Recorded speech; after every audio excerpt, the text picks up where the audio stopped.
All right, it is drive time on a Tuesday afternoon. It's about 10 minutes past the hour of 2 o'clock. Snowy and chilly in Salt Lake City. We're out and about. The snow is not falling where we're at today at ARUP Blood Services. 9786 South, 500 West in Sandy. Come on by. You get a $10 Amazon gift card just for donating today, and you're entered to win tickets for the Utah BYU game. That's right.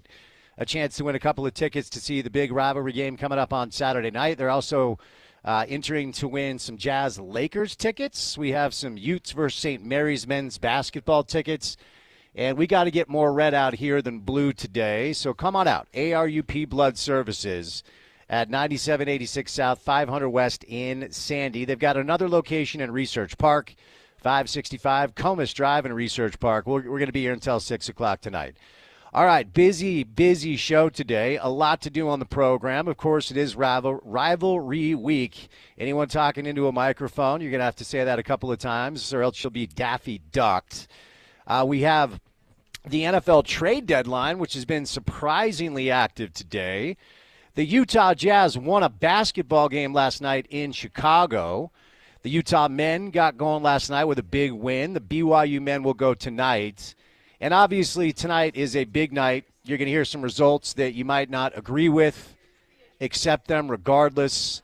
Of course, I'm talking about the CFP reveal. It is the first reveal of the college football ranking, so we can throw out the AP poll and we can start to learn what the committee is thinking. All right, good guest listen on a Tuesday afternoon. Our first guest right out of the gates will be Tim McMahon to do some NBA and some Jazz from ESPN. We have Austin Collie.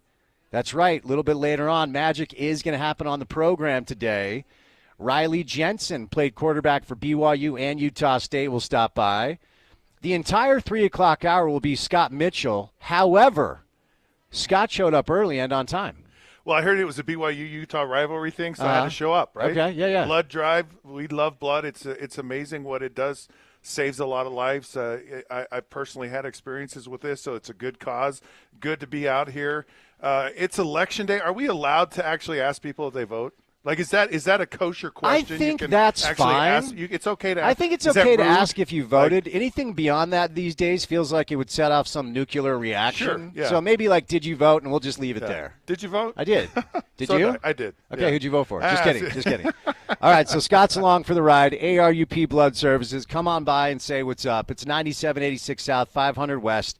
Megaplex Theaters tickets if you donate today. And then you're entered to win tickets for Utah BYU. But keep ARUP Blood Services in mind, because if you can't make it today, if you're working, you can't leave the office, come in before Utah BYU and donate. Open every day, both locations. Come in before Thanksgiving to donate. Closed on Thanksgiving. Come in before Christmas as well. Make a pledge to donate. You can go to utahblood.org. Easy to remember. They cover Utah, and it all stays here in Utah. So you get incentivized with some movie passes. They've always have the best snacks out here. You can meet the great Scott Mitchell. You can get Scott's autograph, take a picture with him as well. So ARUP Blood Services, 9786 South, 500 West in Sandy. Since Scott is here, Porter, let's waste no time. We're going to get to Tim McMahon, Austin Collie, Riley Jensen.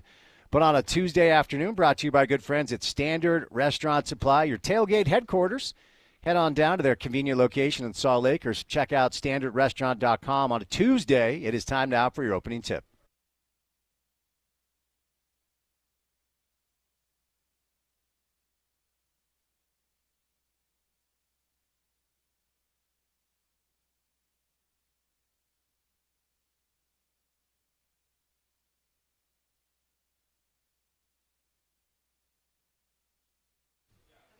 So the big game coming up on Saturday. Everybody's attention certainly on Saturday. BYU, Utah, Salt Lake City, Rice-Eccles Stadium, 8:15 kick time. Our pregame coverage will begin at 4:15 with Porter Larson, Isaac Asiata, a bunch of Utes.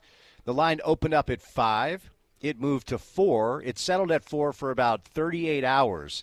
And then last night it moved a half a point towards Utah. So there is some optimism on the market with the Utes. BYU, as we sit here today, is a 3.5-point favorite. I never played in this game. Scott Mitchell did, and Scott is here for our first segment. So before we get into, because I want to talk about what you and I were discussing off air, I think we both are of one mind of who we're going to see under center. What does this week bring to you? Memories, energy, what's it like as somebody who played in this game? it was a totally different era where when I was at Utah, BYU had been so dominant, 15 out of 16 games, and so it was almost like we were an afterthought, and which made it worse. It just agonized the heck out of you, like they had no respect for you at all, and I hated that, I hated not being respected, and when we played, and I was around for 4 of the games. I only played in 1 of them, and I played in 2. And we barely lost in Provo in '87. But the thing about BYU that I remember the most was they were so predictable because they were so good. Yeah. Right, and first down they were going to be in cover 3, second down they were being cover 2, and third down they were going to be in quarters coverage. It never changed. Never changed. So we were like, okay, what's our most like our home run play? Like, what's our best play for shot play versus cover 3 and we did that the whole game. So the game where you just diced them up. We beat them 57-20. And you went for what, 384? Yeah. And just killed them. And it was just such a fun day, and just so exciting. And it's just so fun to beat up on someone who's so much better than you are, and the cool thing about it for me is it was great at that time, but it's still great to Utah fans. I think the one comment I get the most from people is, I remember 1988. I remember 57-20. Everybody remembers the score, and so that's kind of a fun thing. The thing I'm most concerned about this year for Utah is none of these players have grown up with this rivalry. Like, they haven't been a part of it, so they don't know that it's a real thing. Yeah. And it's a real thing because it's so fascinating how it really impacts the play of the game. Because it's like one team should clearly blow out the other team and they don't. Yeah. And so it's a funny dynamic that happens. It feels a little funny this year, like something really bizarre could happen. And you're Utah and you beat BYU, who's undefeated. You talk about BYU's probably going to be ranked 4 in the. I mean, they're going to be. I don't know that they're going to be that high tonight. I think 6 is their ceiling tonight. Now, remember, the ranking isn't the seeding; it's a different thing. Okay, all right. Then maybe they're 6, but they might even be 7 or 8. They're going to be high. They're still going to be in the top 10. As far as the CFP ranking tonight, or the seeding to actually play the bracket, because they're 2 very different things. Right. So the seeding is really what. The Big 12 champ should be 4. Yes. With the seeding. Yes. But BYU will not be the 4th ranked team in the CFP rankings tonight. No. Well. No way. I'll bet you right now. Look. They might be 7 or 8. I don't want to get into the conversation about the rankings because I think it's skewed and I think it's all there's a whole process, a methodology. So what you're saying is the bracket, you think they're going to be the 4th ranked team in the bracket? Yeah. You're probably right with that. Well. Look, I want a dramatic effect for my story here. Sure. So I want them ranked as high as they possibly could be. Okay. By the time you go into this game on Saturday, that's when a rivalry really matters. When something's on the line. BYU's undefeated. There's a real possibility they could run the they don't have a real strong, tough schedule going down the stretch other than at Utah, and they could go into the Big 12 championship game with no losses. They could, but. When you're the team that's stinking it up like the Utes are this year goes in and beats them and messes up their whole year, that's when the rivalry. That's the best part about the rivalry. Okay. So I appreciate the sentiment, but the fact of the matter is, this is no longer an elimination game for BYU because of what happened last week. Right. So Utah could spoil their undefeated season. Yes. But BYU is still high speed ahead to a Big 12 championship. They're in the driver's seat, no question. But because I got to get to an interview here in a little bit. My guy Mikey's going to stop by. We've got the entire 3 o'clock hour with Scott. We got lots to talk about. But let me ask you this, because you reference 88, and I told you this anecdote off air that is true. One of my friends who is an absolute diehard Ute and is nervous out of his mind for Saturday. Sure. Is so grateful for what you did in 1988 that he simply just made your NFL teams his favorite team. And I've been talking about this all week, Scott, not to make you feel old, but 1988 was the last – well, I'm getting there. 1988 was the last year I lived here before we moved back east. Oh. And Eddie Johnson came and spoke to us at Wasatch Elementary. Okay. I was a 5th grader. And so then because we were living in Federal Heights, then after that experience, we went and watched the game. And I think Eddie had 4 touchdowns, right? he was all over it, yeah. So The problem is nothing that happens on Saturday will be able to salvage Utah football season. It's already done in a way that we thought that it was in a way that nobody saw coming. You can't get back into contention for the conference. The only thing worse than playing in a throwaway bowl is not being eligible for one. But Scott Mitchell, Eddie Johnson, Brandon Burton, and look, I could keep going for 20 minutes. If you have greatness in you for one day, and if you have the ability to find that internal fortitude to be great for one day against BYU in Salt Lake, you will be remembered differently, even if this season will not be remembered the way that we thought, right? Like Utah football has one more chance. The Utah football players have one more chance to, in 40 years, be sitting doing a radio interview like you are right now, right? And we reminisce about '88 in a way that made you a legend. That has to be the message for Kyle this week, yeah? There's no question. It certainly erases a lot of the disappointment of the season. Right. And quite frankly, the year that BYU's having makes the year Utah is having even worse, right? It makes it so much worse. Winning this game, it's now a rivalry game again, which is awesome. I love this. But to win it, there's no question about it. It gives you an opportunity to kind of, okay, at least we beat them that year, because there's just it's not only down the road and it's living every day for all these Utah fans, and you have to live amongst each other, and you just hate worse than anything to have it rubbed in your nose. Like worse than anything. Like as a sports fan, it's the worst thing when someone just, and they can back it up. They just talk trash to you, whether it's social media, whether it's at church, whether it's in the neighborhood, whatever it is. When the one team has the upper hand and they just twist the knife, they just grind it in.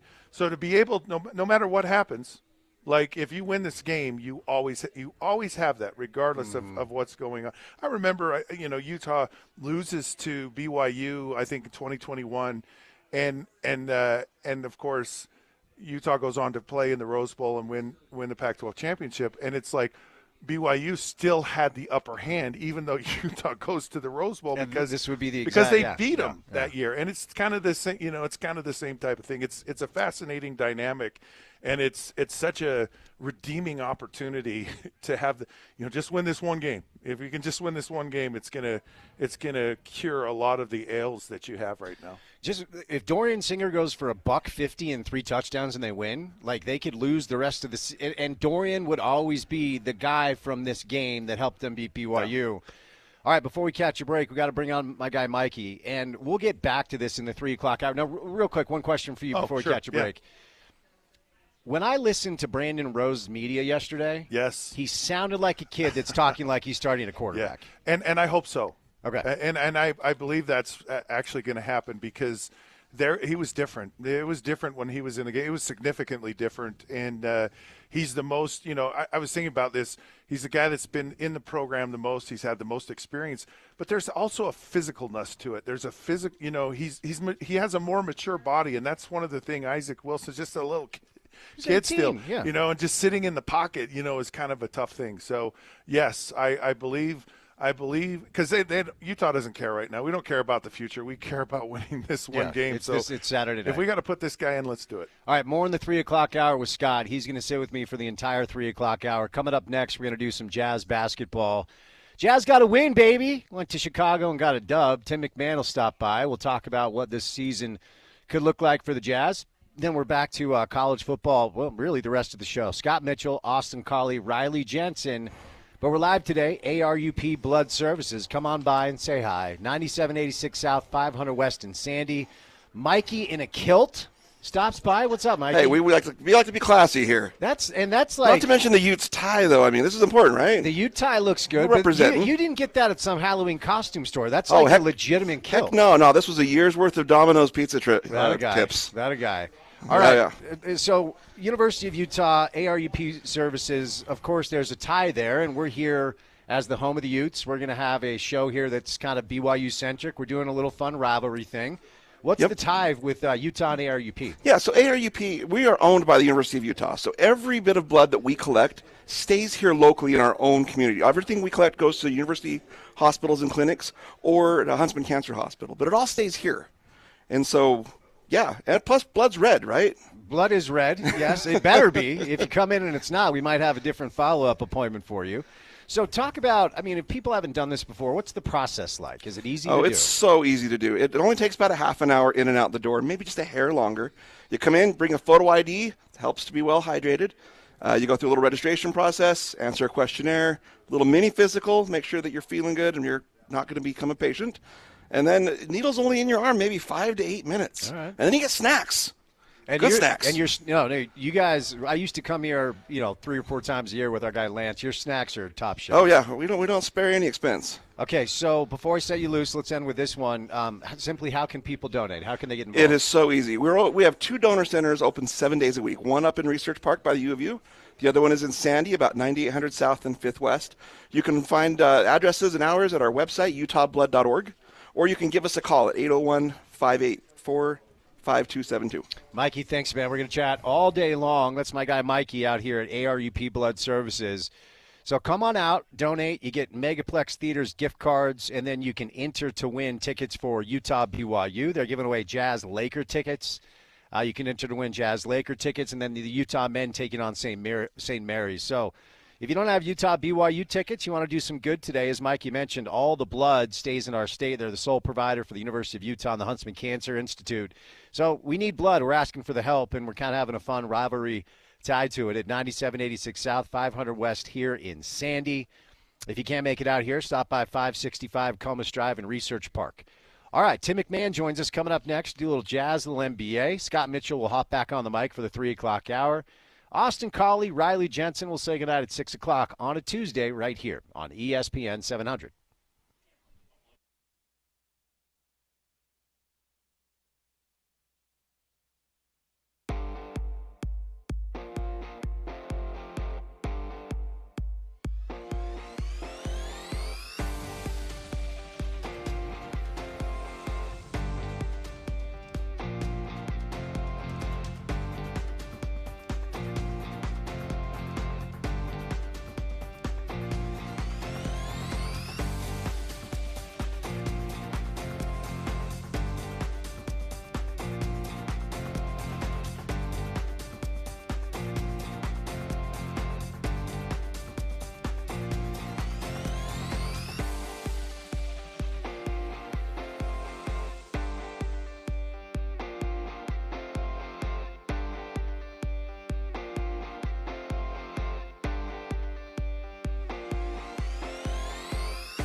All right, we're live today. ARUP Blood Services, 9786 South, 500 West in Sandy.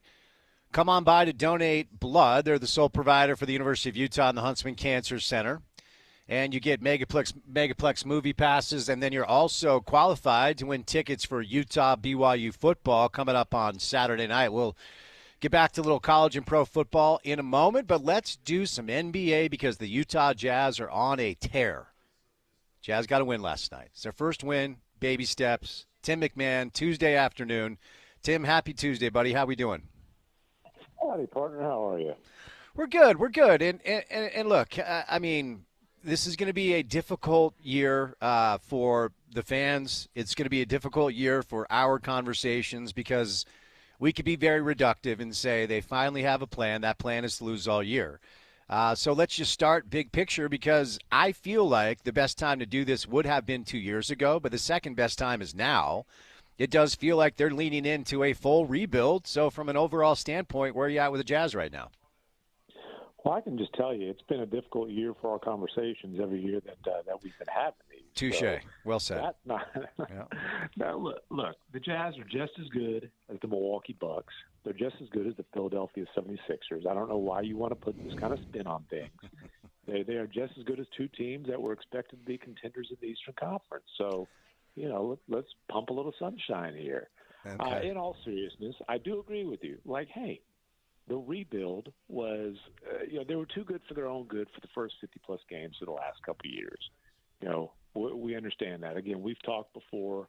I do think there was some value that first year of Will Hardy's tenure in allowing himself to kind of prove and establish that he is a bona fide head coach. It's interesting because I think what you're seeing in Brooklyn might be something pretty similar.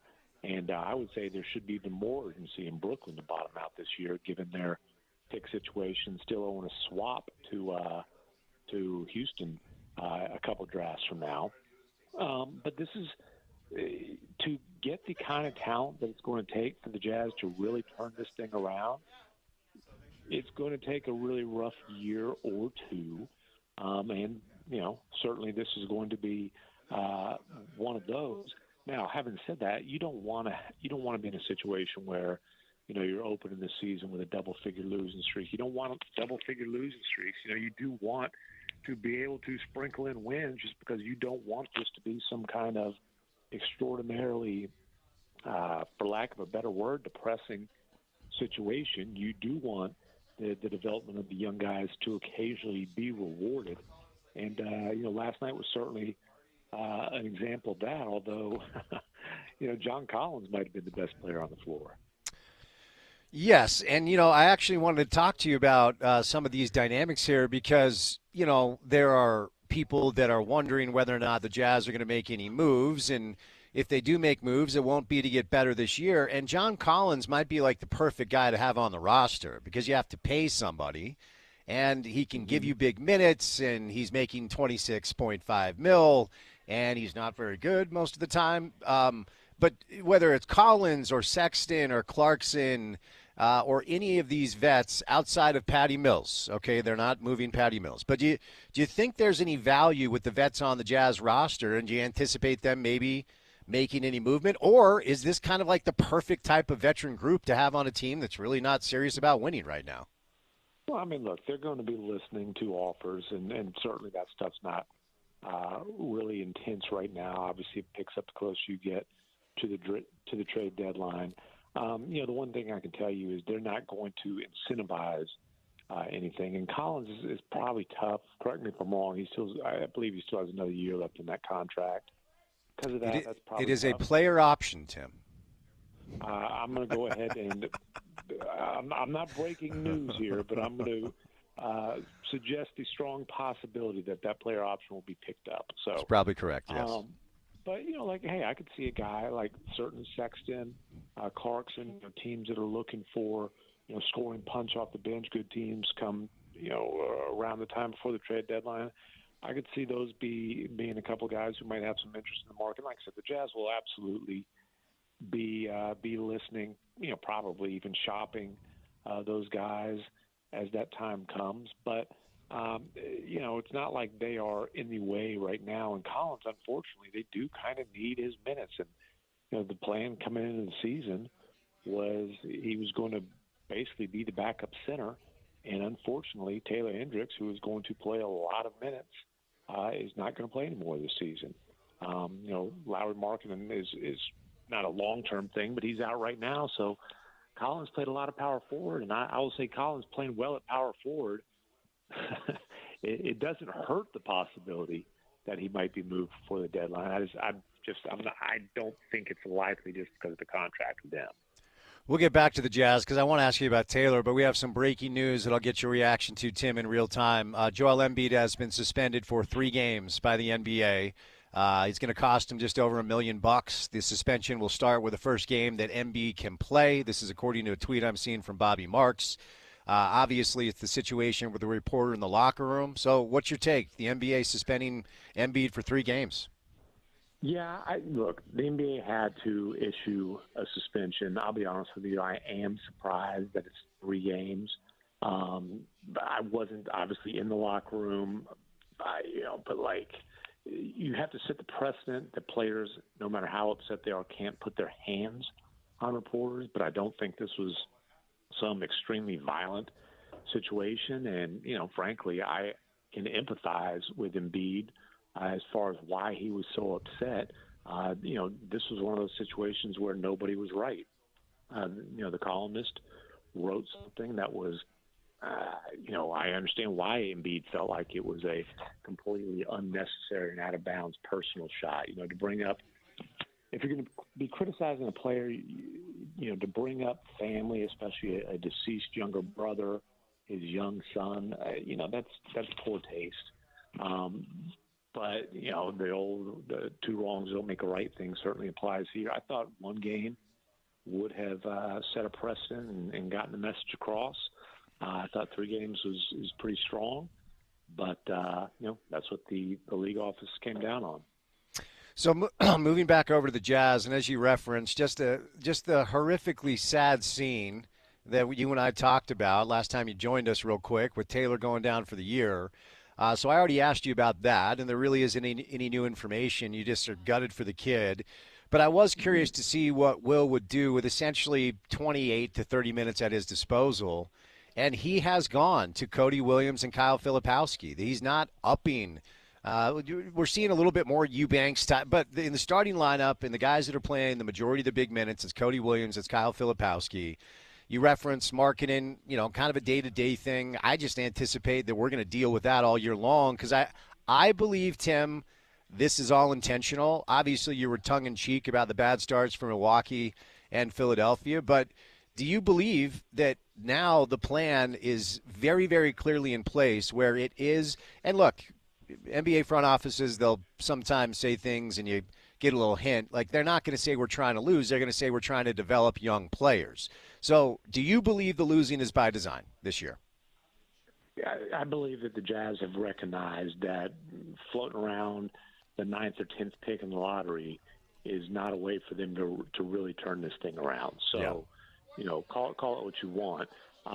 Will Hardy's not out there coaching to lose games. But with this roster, he can coach his butt off, and they're not going to win a lot of games. I mean, just look around the Western Conference. That's just the way it is. I mean, they're not going to win 30-something games with this roster, and it's also likely that one of their better players will probably be gone before the trade deadline, obviously, which has happened the last couple of years as well. So, is it tanking? Is it losing by design? Is it, just being in a situation? Well, again, my thing is this. I don't necessarily – there was definitely a direction chosen here, but if they chose to try to be as competitive as possible last summer, like what moves would they have made? Right. You know what I mean? Like, the Paul George thing was a pipe dream that honestly never made any sense to me. I think this is a combination of choosing a direction, really committing to the full-blown rebuild and not kind of the half measures of the last couple of years, and also just the reality of the situation kind of smacking you in the face. Yeah, no, well said. So the last time that it's been this bad, and look, although there's not a championship banner hanging in the Delta Center, we are a spoiled market because we've had front offices who have been really smart at making measured decisions. Scott Layden, Kevin O'Connor, Dennis Lindsay. And so when Dennis took over, he moved on from Al Jefferson and Paul Millsap. I mean, Millsap's still a Jazz legend, and Al played here for a couple of years and played well.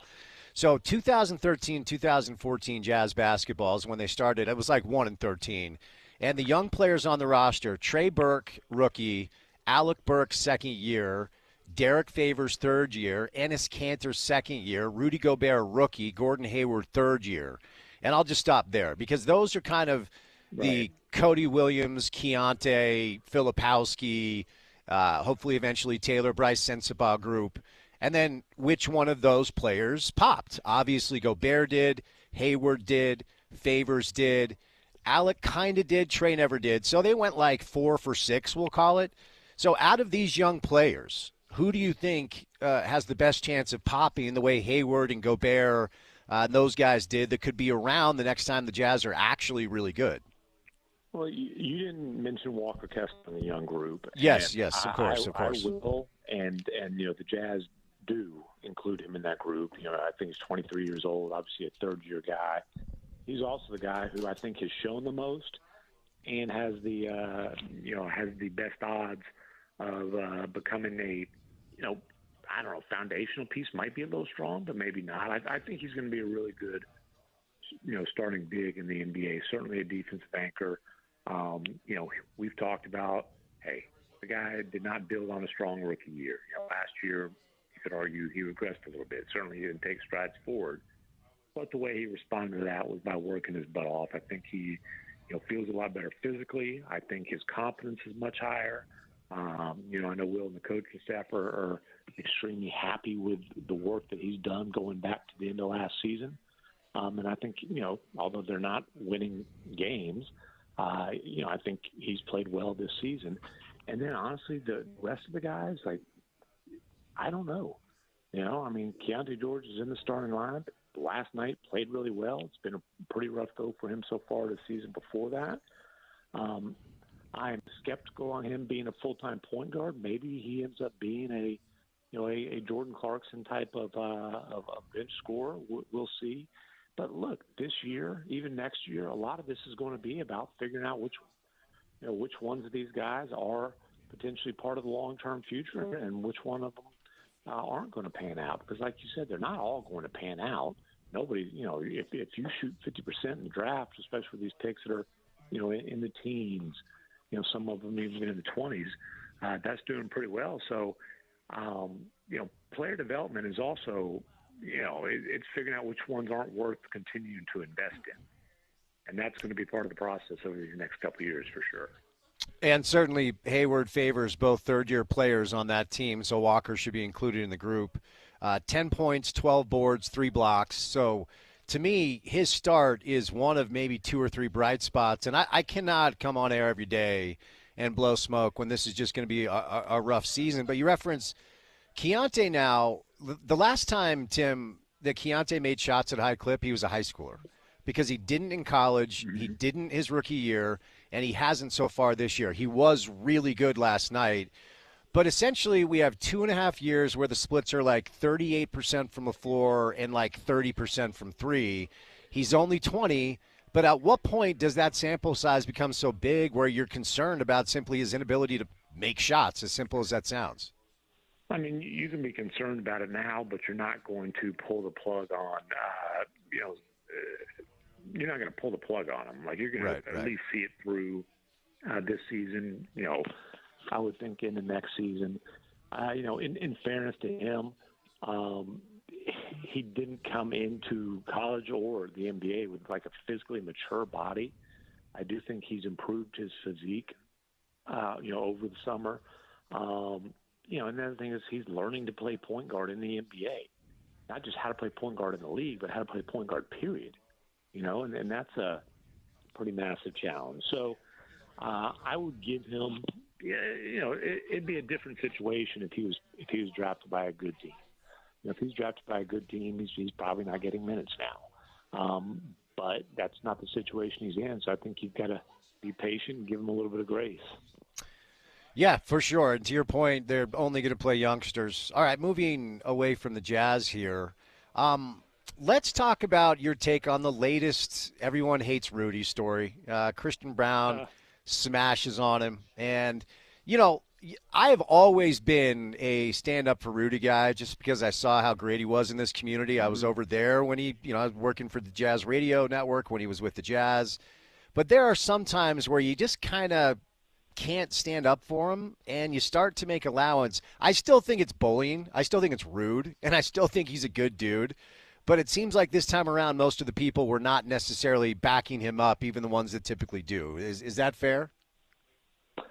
You know, I didn't think it was honestly that huge of a deal. I was actually at that game. I talked to Rudy afterwards. I talked to Christian Brown afterwards. Neither one of those guys were really too worked up about it. It was a competitive moment. I mean, Christian Brown absolutely dunked the hell out of the ball and put a highlight on Rudy's head. There's no question about that. He was amped up. You know, he's kind of flexed and celebrated by, stepping into Rudy's space and hollering a little bit. Rudy gave him, I don't know if you could call it a club, but it was like a little pass rush move to the side of the neck there. And there was some woofing. You know, Russ came in and did Russ type of stuff, and that was that. But post game, Rudy's like, hey, I get it. He was fired up. He stepped in my space, and then a whole lot of nothing happened. He said, yeah, I actually think he's a really good player and a good kid. And, Christian Brown, who, by the way, he got Rudy a couple times last year, too. I mean, Christian Brown, for all that's going wrong with the Nuggets, he's a pretty promising young player. Deceptively athletic, you might say.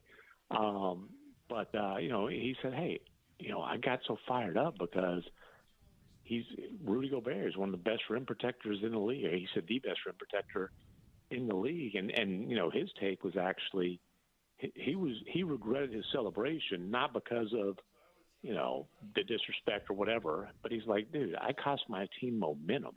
They're on an 11-0 run, and then they end up blowing a 10-point lead. And he said the double technicals cost his team momentum. So, look, anytime Gobert gets dunked on in that spectacular fashion, it is going to be a thing, right? It's going to go viral. People are going to hoot and hoorah. As far as the celebration and his reaction and all that, neither one of those guys thought it was a real big deal. So I'm not going to be too up in arms about it. I will say I didn't think Rudy should have been in the game at that point because I thought he should have gotten kicked out. It was a flagrant one when he elbowed Joker in the jaw. Boy, during that review, I thought Rudy was about to head to the locker room. But look, man, I was in the Mavericks locker room a couple of nights before that, or a few nights before that when they played the Wolves. I was in the Nuggets locker room. Like, it's no secret. I wrote a whole thing about this last year. Players around the league do not like Rudy for whatever reason. And that's just the reality of the situation. I think he's the most disrespected star caliber player in the league. He's not always in the right, but I didn't think this was some major international incident here. I just thought it was a spectacular play that, they got a little huffy and puffy afterwards. So I'm asking you about the Timberwolves intentionally and the Cavs intentionally because the Jazz draft capital returns begin this season, and it doesn't look like I mean, when Rui Hachimura said their scouting report on Julius Randle is that he just stands there on defense, and therefore they were just going to backdoor cut. I'm like, okay, you don't love that fit with Minnesota. Maybe they're not going to be great this year. Mike does look old. But how real is this 8-0 start from the Cavs with a new coaching staff and a team right now that looks really connected? I mean, I don't think they're going to go 82-0, but how many games did they win last year? Correct me. I mean, it was right around 50, and that was with all kinds of health problems. Darius Garland had a broken jaw and really struggled last season. Obviously, break your jaw, your jaw's wired shut, you miss a bunch of time, lose a bunch of weight, completely out of rhythm. Donovan had all kinds of knee problems. If they're healthy, they're going to be good. I don't know that they're going to be number one seed in the East good, but right now, if you told me the Cavs finished the season with 55 wins, 57 wins, and the number two seed in the East, I wouldn't be surprised at all. And look, I still think Minnesota's a top 3 team in the Western Conference. They've got some things to figure out defensively, but I like their odds there. And they're happy with Julius Randle. They're especially happy with kind of the dynamic between Randle and Edwards, and they feel like Randle takes a little bit, he eases the burden on Ant while also setting them up. Ant's catch and shoot threes are way up. That's in large part because Randle sets them up for those. Randle can take a lot of the attacking, initiating, facilitating responsibilities off Ant's plate, and Finch will tell you the hope there is that Ant can rest a little bit on offense instead of taking some possessions off defensively. 51 wins for the Cavs last year, so you were close to knocking that out, Tim. Yeah, I appreciate your time. Have a great week. It's great to have basketball back, and we'll chat soon. All right, appreciate it, brother. All right, the great Tim McMahon covers the NBA for ESPN. He covers the Jazz for ESPN. That's why he is on our NBA Daily Assist. He's on Twitter at ESPN_McMahon is where you find him. All right, we're back to college football. Scott Mitchell is going to sit in for the entire 3 o'clock hour. Stay tuned for that, but we're out and about today at ARUP Blood Services, 9786 South, 500 West in Sandy. Sole blood provider for the University of Utah and the Huntsman Cancer Institute. My guy Mikey stops by once again. All right, Mikey, let's talk incentives. Yeah. People should not need incentives to help out their fellow man. Nobody. Let's be honest. No one comes to donate blood because they're getting stuff for it, right? Certainly. But everyone's here just out of the goodness of their hearts. But they're getting some extra stuff today, yes? We are, yeah. We're bribing people, we'll be honest. There's nothing wrong with that. What are we giving people today? All right. If you can come in and donate today, just come in and donate some blood. You get a $10 Megaplex gift card. If you can donate platelets, that's something that takes a little bit longer to do. We're always looking for platelet donors. But all of our platelet donors, all month long, actually even into next month, you get a $20 Amazon gift card. But most importantly, it's about saving lives. That's Period, what it's end always of story. about. And it's also sometimes about Utah and BYU football, the rivalry, of course. It is. If we could have a promotion where, we had, how many BYU donors versus how many Utah donors even donated. We should do that. We should do that. So we need we need all blood. And if you come up here and we draw your blood and it's blue, you might be too much of a BYU fan because most of it's red. We're kind of doing that. We actually have a drawing going on. If you can come in today or tomorrow, you enter into a drawing. You pick either who's going to win the game, Utah or BYU. You put a vote in that box and enter into a drawing for a $100 Amazon gift card. There you go. Tell us about the process. How long does it take? What's it like? The process is super easy. All it takes is about a half an hour in and out the door. It's super easy, super painless. As far as actual pain, I know a lot of people are afraid of needles. It's just a minor pinch. That's it. No big deal. Easy. It hurts less than blocking a field goal. In cold weather, that hurts no matter what. Oh, yes, it does. Last thing, you referenced this last segment. All the blood stays here. This is a local situation. Yep, we are the sole provider of blood for University of Utah hospitals and clinics, as well as the Huntsman Cancer Hospital. So all the blood used up there at the Hill. This is a Trauma One hospital, so we have a lot of emergencies, a lot of traumas, a lot of surgeries, a lot of people coming from out of state for big surgeries just because it's the best. Yes, it is. But they go through a lot of blood, and we need we need our donors to come help out and keep afloat. Let's do it. All right, 9786 South, 500 West in Sandy. Best thing to do is put that in your GPS and then follow it. ESPN 700 van is right out front. 9786 South, 500 West in Sandy. If you can't make it out here, stop by 565 Comus Drive in Research Park. Their phone number, if you have questions, is 801-584-5272, or you can visit utahblood.org. Mikey, thanks, brother. All right, Scott Mitchell will join us coming up next. We have an entire hour of college football for you. Actually, we have 3 hours left in the show, and it's all college football. Scott Mitchell, Austin Collie, Riley Jensen stopping by. Want to tell you about my friends at Diamond Coat Premium Home Siding. They're new here along the Wasatch Front, and you won't believe what they can do to your home's exterior. Diamond Coat's next-generation siding system delivers the exterior transformation you deserve to level up to the neighborhood standard. They're the total design solution that shows your personal style. A 30-year no-fade warranty means your vision will last for decades to come. Design beyond limits, beyond expectations with Diamond Coat, now available in the Salt Lake City area. Discover more at diamondcoatsiding.com. Diamond Coat, spelled K-O-T-E, siding.com. All right, 1 hour down, 3 hours to go. Scott Mitchell live on site for an entire hour coming up next right here on ESPN 700.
or Utah BYU tickets, and you do not want to pay hundreds of dollars, come on by, do a little good, donate some blood, get some Megaplex Theaters gift cards, and then you'll be entered to win tickets for Utah BYU coming up on Saturday night. It's 9786 South, 500 West in Sandy. Put that in your GPS, follow it. That's the easiest way. It can get a little convoluted. So 9786 South, 500 West here in Sandy. ESPN 700 van is right out front. Come on and come by and say hi. All right, 3 o'clock hour today brought to you by Overtime Cards and Collectibles, the best spot for all your football, basketball, hockey, MMA, and even Pokemon card collecting. Start thinking about the holidays. Think about an Overtime gift card for a stocking stuffer. They have all the best trading cards and collectibles around. And while you're there, you can look at the trading cards of all your other favorite athletes and teams. Go check them out online at overtimecardsandcollectibles.com, where you can buy and trade.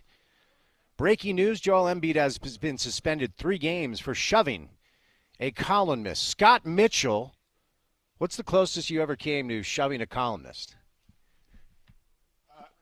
Actually, there I am. Hello, Scott. Hello. I never shoved a columnist. I'm sure you wanted to. Oh, yeah. There were some guys. I don't know if I should say this, Spence. Oh, no. We're here. You got to say it now. Go ahead. Just don't even think about it. Just say it. This is bad, okay? Well, I want to hear it. This is really bad. So there was a guy. Let's say the Detroit media was kind of – for sure. They were brutal. And they still are. And this guy was one of the most brutal. Okay. And, he was – so – I'm having a hard time saying this. I'll just say it. I don't care. There you go. That a boy. He died. That escalated quickly. And he was young. Okay. When he died. Yeah, and this was after I had left Detroit. Okay. I can't say that I shed many tears. Oh, when that happened. It got that tough, huh? Yeah, it was my mom was amazing. She kept every newspaper article, everything. Good and bad. Oh, all of it. Oh, wow. So my whole entire career is documented, and the books. When I go through Detroit, I can just open the book, look at the picture, and go, did we win or lose? If we lost, it was a crumpled picture of me being, mauled by the defenders. Uh-huh. And if we won, it was this pristine picture of Barry Sanders. Oh, okay. So Barry got all the love. Yeah. Oh, yeah, of course. And he was great, and he deserved it. But, it would have been nice to just – every once in a while have a picture where, okay, we won this game and they showed something. They were not having it. Yeah. I mean, sometimes I'll chuckle a little bit if I hear one of our local teams or PR people talk about the press in Salt Lake. I'm like, what? Because I grew up in the New York market, watching my father get beat up every day by the 13 daily periodicals and the 6 sports talk radio stations. Yes. So we have so many soft people here, so many babies. I go, did you hear what they said about us on the radio? Did you hear what Gordon Monson wrote? I'm like, are you kidding? You wouldn't survive for 5 minutes anywhere other than Salt Lake, you cake. It's just ridiculous. But anyway, rant over. Scott, when we last spoke to you about 35 minutes ago, I said to you off air, I said, look, when I listened to Brandon Rose talk to the media yesterday, it sounded like a kid who thought he was going to start. And you referenced you had some clues after listening to Coach Witt, yeah? Yeah, Coach Whittingham, and I don't have personal information. This is just speculation. Sure, it's reading the tea leaves. It's just kind of the nuances of voices. And one of the things Coach Whittingham is, he's a very honest man. So he wants to answer the questions truthfully, but he's also, he understands gamemanship, and if you look at the visiting locker room at Rice-Eccles Stadium, you'll see that they're very much into, we're not giving anything to our opponent. I mean, the locker is just, it's a joke, it's uncomfortable. So any way he can get an advantage, and so not telling anyone who the starter is part of that advantage that he that's his mantra, that's what he does. But he was very clear to me about if Isaac Wilson was a starter, and Isaac Wilson has been the starter, I think he would have just come out and said that. But he said we have a plan, we know what we're doing. Yep. And I really think that was and for that I think it was Brandon Rose, because I felt, and I go, just go watch the film, and I can sit down with you and I can show you the film and I can show you the difference, and Brandon Rose really impressed me. Like, where he threw the ball, when he threw the ball, the decisions. He was just very decisive. He was very comfortable. This is just Houston, right? This was just Houston, okay. yeah. And he hasn't played. Look, I understand he hasn't played much, but he didn't walk in. Cam Rising hadn't played much, and he steps in the game against San Diego State, and all of a sudden it's everything like it was changed. different. Yep, everything changed. And that's what I saw with Brandon Rose. And I understand, it's a small sample, but it's a very small sample that kind of gave me some encouragement. Now, Isaac Wilson, I'm not like against Isaac Wilson. I'm not down on Isaac Wilson. He's young, and you can see that maturity level is just really hard for a young guy to really go through the whole season and mentally be there. If you've ever been through a football season, let me tell you how it is. It's a grind. It wears on you mentally. It wears on you physically. They're a month into football before they ever play a game. Coach Whittingham is not you want to talk about tough media. He's a tough coach. Mm-hmm. His Camp Kyle is not for the light, the timid and so just that grind of going through all of that is a tough thing, and that's what makes these teams, tough during the season. It's who he is. It's what he is. But when you have a young quarterback who's trying to figure out things, it's just hard it's hard to almost breathe. You just feel like you're swimming to some degree. I haven't seen from Isaac any growth. You want to see that trajectory, and it's just been flat, if like dipping. The game, every game just looks like the same game, mm-hmm. and so there just hasn't been anything. And so it just tells me he's still young, still learning, still trying to figure it out. So I feel like, Scott, if Utah's going to win this football game, because the fact of the matter is they have not scored more than 23 points against a P4 team. Right. They hung 49 on Southern Utah. They hung 38 on Utah State, but their high is 23 against Baylor, 22 against OK State, and then it's been 10, 19, 7, 14. It feels like if Utah's going to win this game, and as you outlined earlier, there's no data that indicates Utah's the better football team, but this game is weird. It always is. Yeah. So it feels like if Utah's going to win it has to be like 17-14 or something. I mean, do you anticipate Coach Witt trying to really slow it down and ride Mackay as much as you can and try to keep Retzlaff off the field? Like, I guess the better way to ask it is, how does Utah win this football game? Well, I think this offense, when you saw Cam Rising in the game, was actually explosive. Mm-hmm. When he was healthy, not when he came back. And I don't know how good this offense. I know these players are good. They're talented. If they lost Money Parks, that hurts because he's a deep threat. He's a legitimate deep threat. You just haven't seen a quarterback back there that can really, take this offense out of second gear, and let's get it out there and let's really see what happens. I think there's the potential of the offense being explosive, and I'm really curious to see what Brandon Rose could do with that. You still feel like there's an explosive offensive performance left on this roster? I do. There's just too much talent at the skill position with the tight ends, with the wide receivers. It's just been inexperienced quarterback play and an injured quarterback play. And to me, the quarterbacks in college football make a huge difference. I mean, it's been a difference for BYU. It's been a difference for every team in the country that's doing well, is you have an electrifying, game-changing quarterback, and you have to have that. And Utah hasn't had it. I think Utah's defense has done an exceptional job this year. For sure.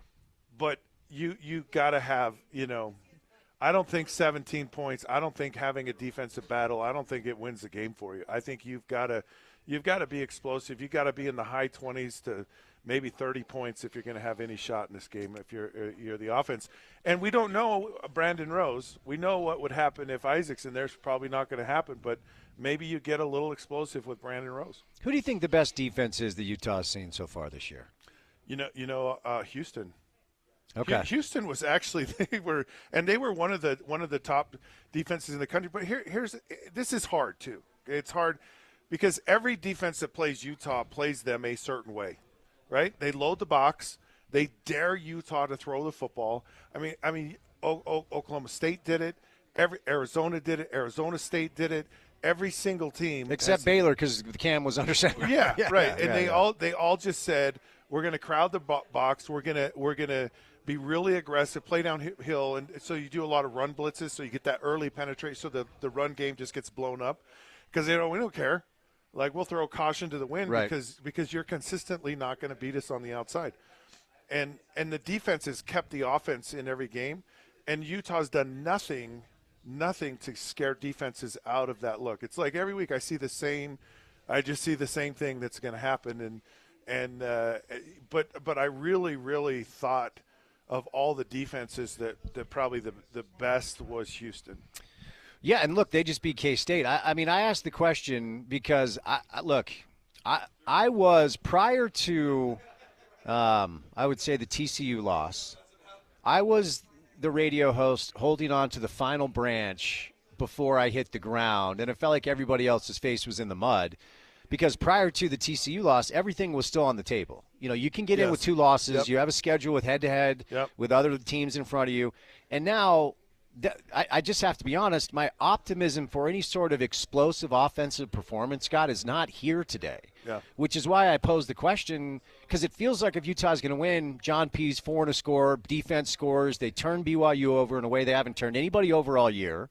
They're opportunistic. They get a special teams or a defensive touchdown, and Brandon just doesn't turn it over, and they cruise to some sort of 17-10 type victory. But there's a chance BYU's defense will be as tough of a defense that Utah's offense has ever seen. So based off your knowledge of defenses and how you've outlined the way teams are trying to play against Utah, we anticipate that it's Brandon. So BYU's probably going to sell out to stop the run like everyone else has.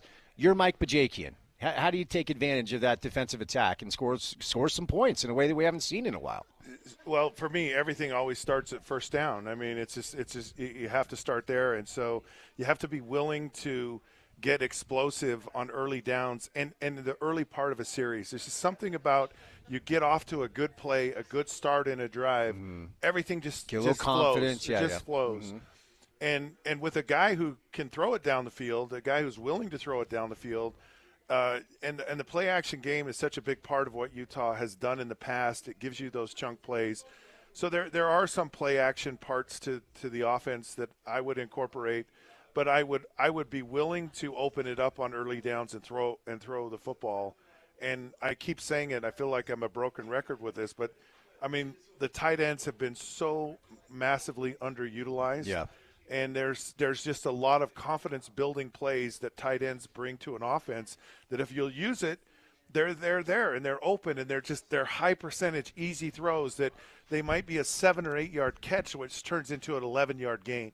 If you throw it on time and you throw it accurately, those are the things you've got to really break out of this extra guy in the box kind of thing, and you got to try to be a little bit more explosive.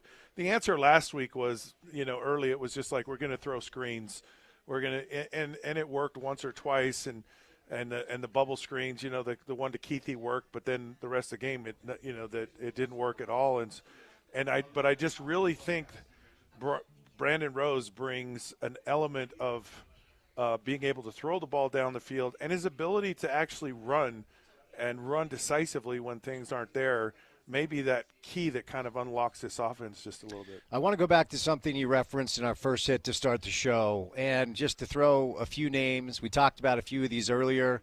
The Scott Mitchells of the world, who in 98 goes for 384 and 3 touchdowns. The Eddie Johnsons of the world, the Mike McCoys, the Jamal Andersons, the Chris Fuamatama-Afala, the Brandon Warfields, the Steven Savoys, the Brett Ratliffs, the Brian Johnsons, the John Whites, the Joe Williams, the Brandon Burton for the block. The fact of the matter is you can be remembered as a legend with one great game against Brigham Young. But as you referenced, and if you pull up both, to be fair, if you pull up both Utah and BYU's roster, you see players from California, Washington, Texas, Florida, Canada, California, Arizona, and I could keep going. Kahuku, obviously. I don't know what the percentage is. There's a good amount of players on both teams that did not grow up here. I think it's fair to say maybe back when you were playing, there was more of a local presence on both rosters, generally speaking. So if you're Coach Witt, if you're obviously the coaching staffs from both teams know exactly what's at stake on Saturday, how do you get the message across from a to a kid from Rosenberg, Texas, like, dude, Saturday's different. I'm sorry if you don't fully understand, but it just is. I think it's really hard. I thought it would be one of the biggest challenges, one of the biggest concerns for Utah, because they've been out. They haven't been conference foes for so long.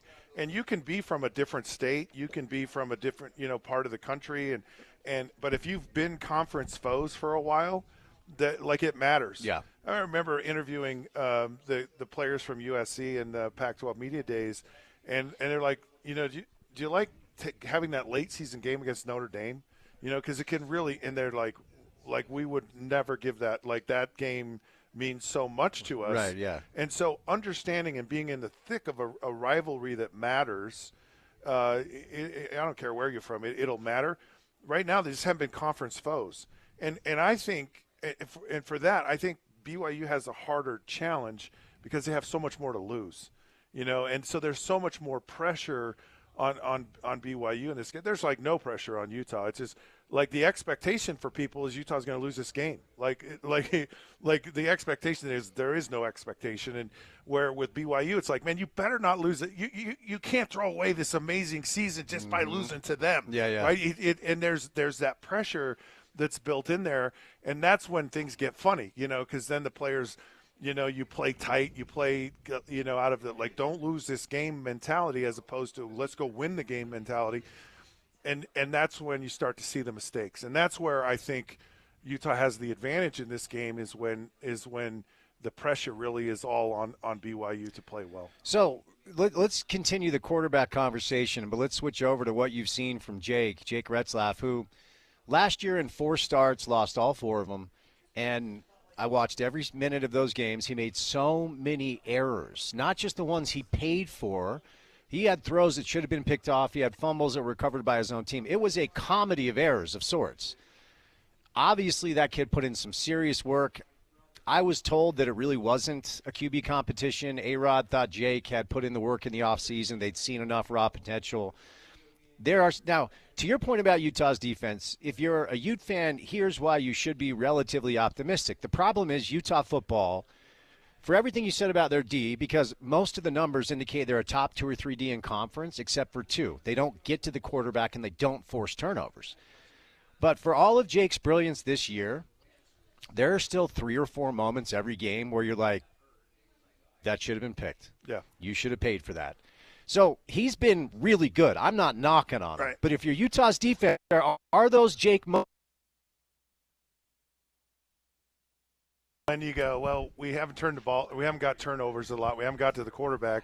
Percentages just say it will come. It's inevitable. It's inevitable. Okay, it's going good, to happen, good. right? Mm-hmm. And a lot of it has been game situations. A lot of teams have been really, really conservative playing this Utah defense. They have not let the quarterback sit in the pocket. They haven't had to. Yeah. Because you're not playing from behind. Good You're point. not. You're So the one element that and that's on the offense. The offense doesn't put pressure on the other team's offense because we don't have to score because you guys suck, Yeah, right? You're not very good at offense. Right. Sure. And so those are a little misleading because I like a lot of what this defense is and what they've done. They've been in some really unfortunate, tough situations. The meat and potato metrics are good. They're good against the run. They're good against the pass. Yes. They're good efficiency. They're good overall. Yes, and under duress because there have been a lot of 3 and outs. I mean, 11 punts, I think against TCU.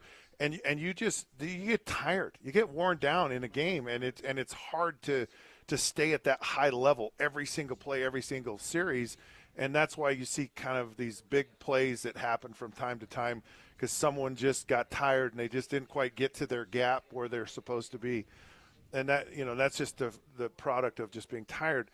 But yeah, so what Jake Retzlaff has done is he's just made some plays at the right time, and he's made plays running the football. Yeah, he has. But there's a little bit of I've lived on some borrowed time here, and that catches up with you eventually. You live by a certain way, and you're going to die by it eventually because that's just the way things are.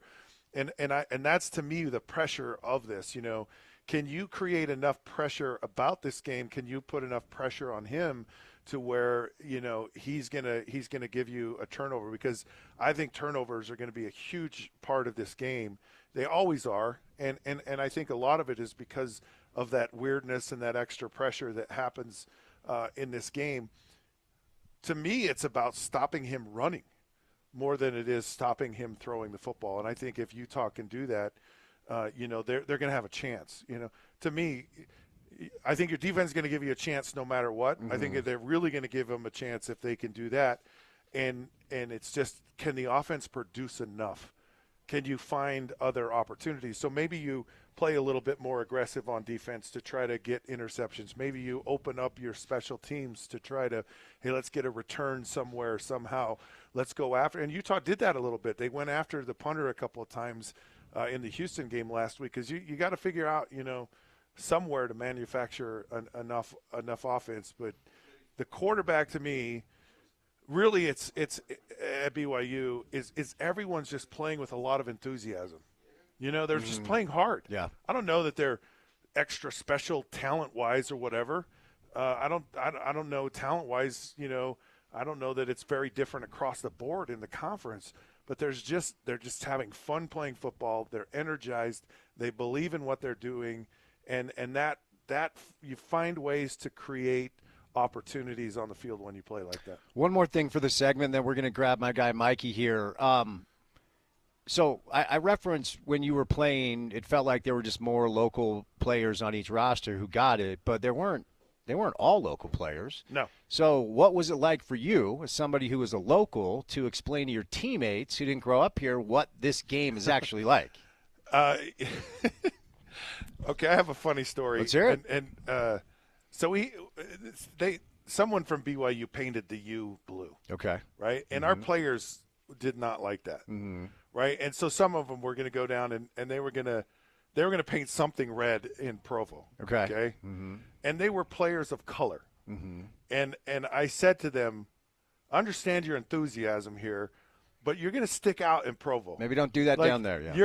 They're gonna go, you're not from here. Yeah. Right? And so they end up going down there, and they tried to paint the Cougar outside the stadium red, and they were arrested before they got there. Sounds right. But it really didn't take long for anyone to understand this rivalry in my time, because BYU was they were so arrogant about, and they had the right. I mean, again, really good. 15 out of 16. Yeah. I mean, BYU had it going on. Lavelle was 19-2. Yeah, right.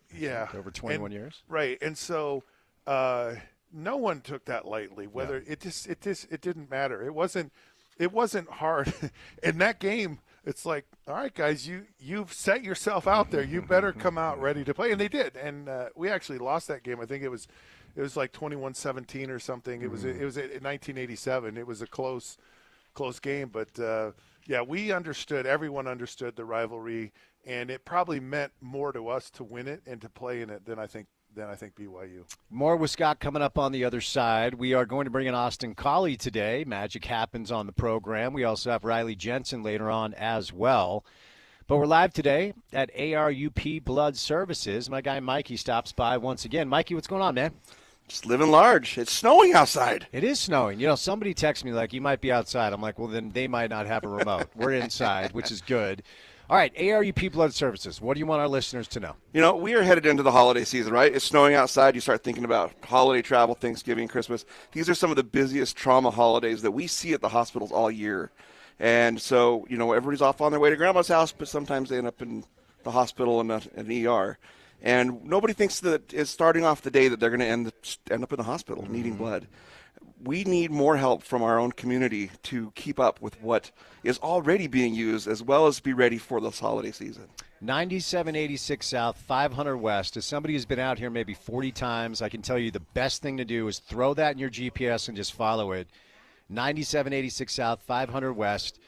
So we're asking people to donate blood. Yep. And you are the sole provider for the hospitals at the U. Yep, absolutely. Sole provider of University of Utah Hospitals and Clinics and Huntsman Cancer Hospital. And they go through so much. Is there any specific blood type you're looking for? I'm not a blood expert. All types. All types. We tend to struggle with O's the most, but honestly, all types. We need every type.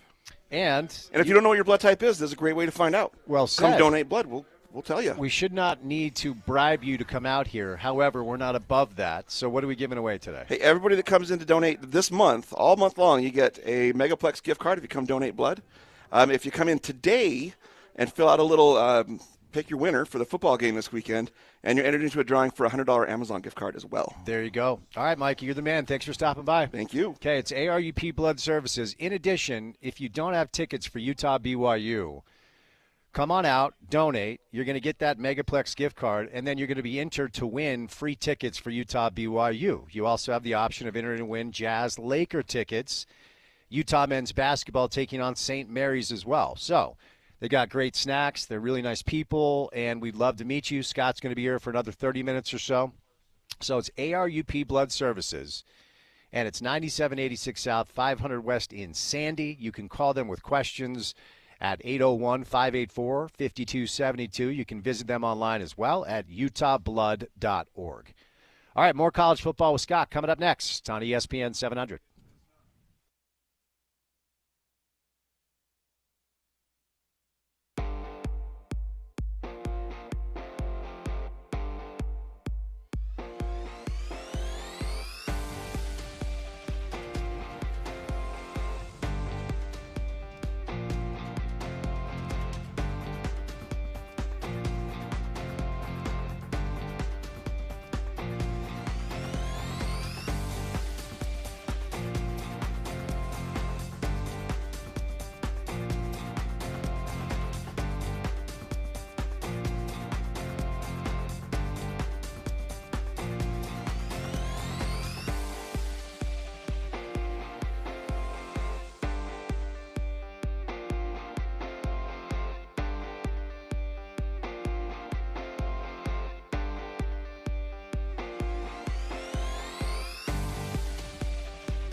NFL trade deadline today. Cowboys are weird. Just going to say that. ARUP Blood Services, 9786 South, 500 West in Sandy. Come on by, donate some blood. We need it this time of year. And you can enter to win tickets for BYU Utah football on Saturday night. And you can also grab a Megaplex movie pass. You can get the autograph of the man who slayed the mighty giant back in 1988. Scott Mitchell is here live on site for another big, long, juicy football segment.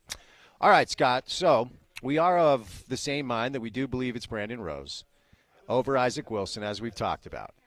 What's the difference? Does it make a difference in your mind? Obviously, the position is of utmost importance, and you liked what you saw on tape from Brandon against Houston. What's a reasonable expectation for Ute fans with a play caller who will have his second game under his belt and a young man who we both believe is going to make his first college football start?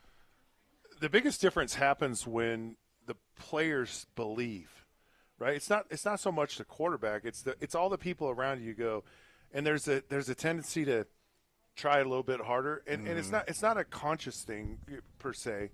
Maybe sometimes it is, whatever. But most of the time it's like, okay, hey, we got a guy in here. He's going to get me the ball, and he's going to make plays. We're gonna have a chance. It's that whole mindset of hope, and when you have someone in there, whether they have more talent, they do a better job. But if the players believe in that guy, that can really that can change the dynamic like nobody's business. It's the mindset is such a powerful thing, especially for these college kids, where they're still trying to figure out and find their confidence and their belief. Because when you start looking at this offense and it's just lost its confidence, Cam Rising, he just oozed confidence, and he just brought that to the table and lifted not only the offense but like the whole entire team. So you get a guy out there that kind of changes that.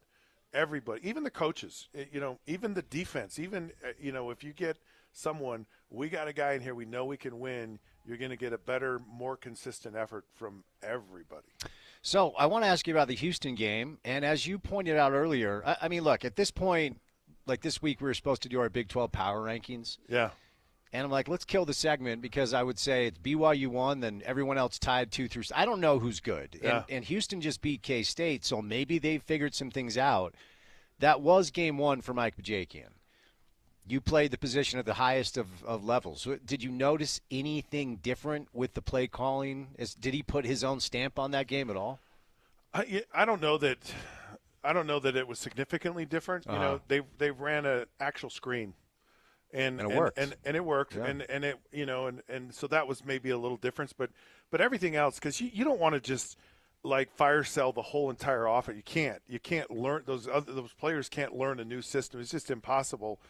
And learn it and feel confident to go run in game situations. So it's going to be the same plays, that Andy's had, and you don't want to change it because the plays are good. It's not a question. It's about executing the plays and about making plays. It's about converting third downs. It's about those fundamental things. I think we talked about them, where there was this lack of focus with coming back to the football, catching the football, offensive linemen going off sides, and that to me said this team is not having the discipline to prepare themselves to play, because you see those are absolute fundamental things that have to happen when you play, and it takes a level of focus and concentration. But also, it's the discipline to do it during the week, doing it every single day, where they become just the habits of who you are. And when you're kind of going through the motions, you're not believing in things. That's when you see that offense really sputter, and that's what I've seen with this Utah team. So it's very safe to say that Utah's going to have to protect the quarterback, and they're going to have to open up some lanes for the running backs, because BYU, they have gotten to the quarterback, and they do force turnovers. They do create havoc plays. We're hearing, and maybe you have some firsthand insight here, some rumors about maybe some O-linemen that aren't entirely healthy for Utah. BYU will be without Connor Pay. And one of the receivers is out, but they've got like 7 dudes in that room. Tell me what you've seen from the O-line, both the good and the bad this year, and what you're expecting on Saturday against a really good BYU front.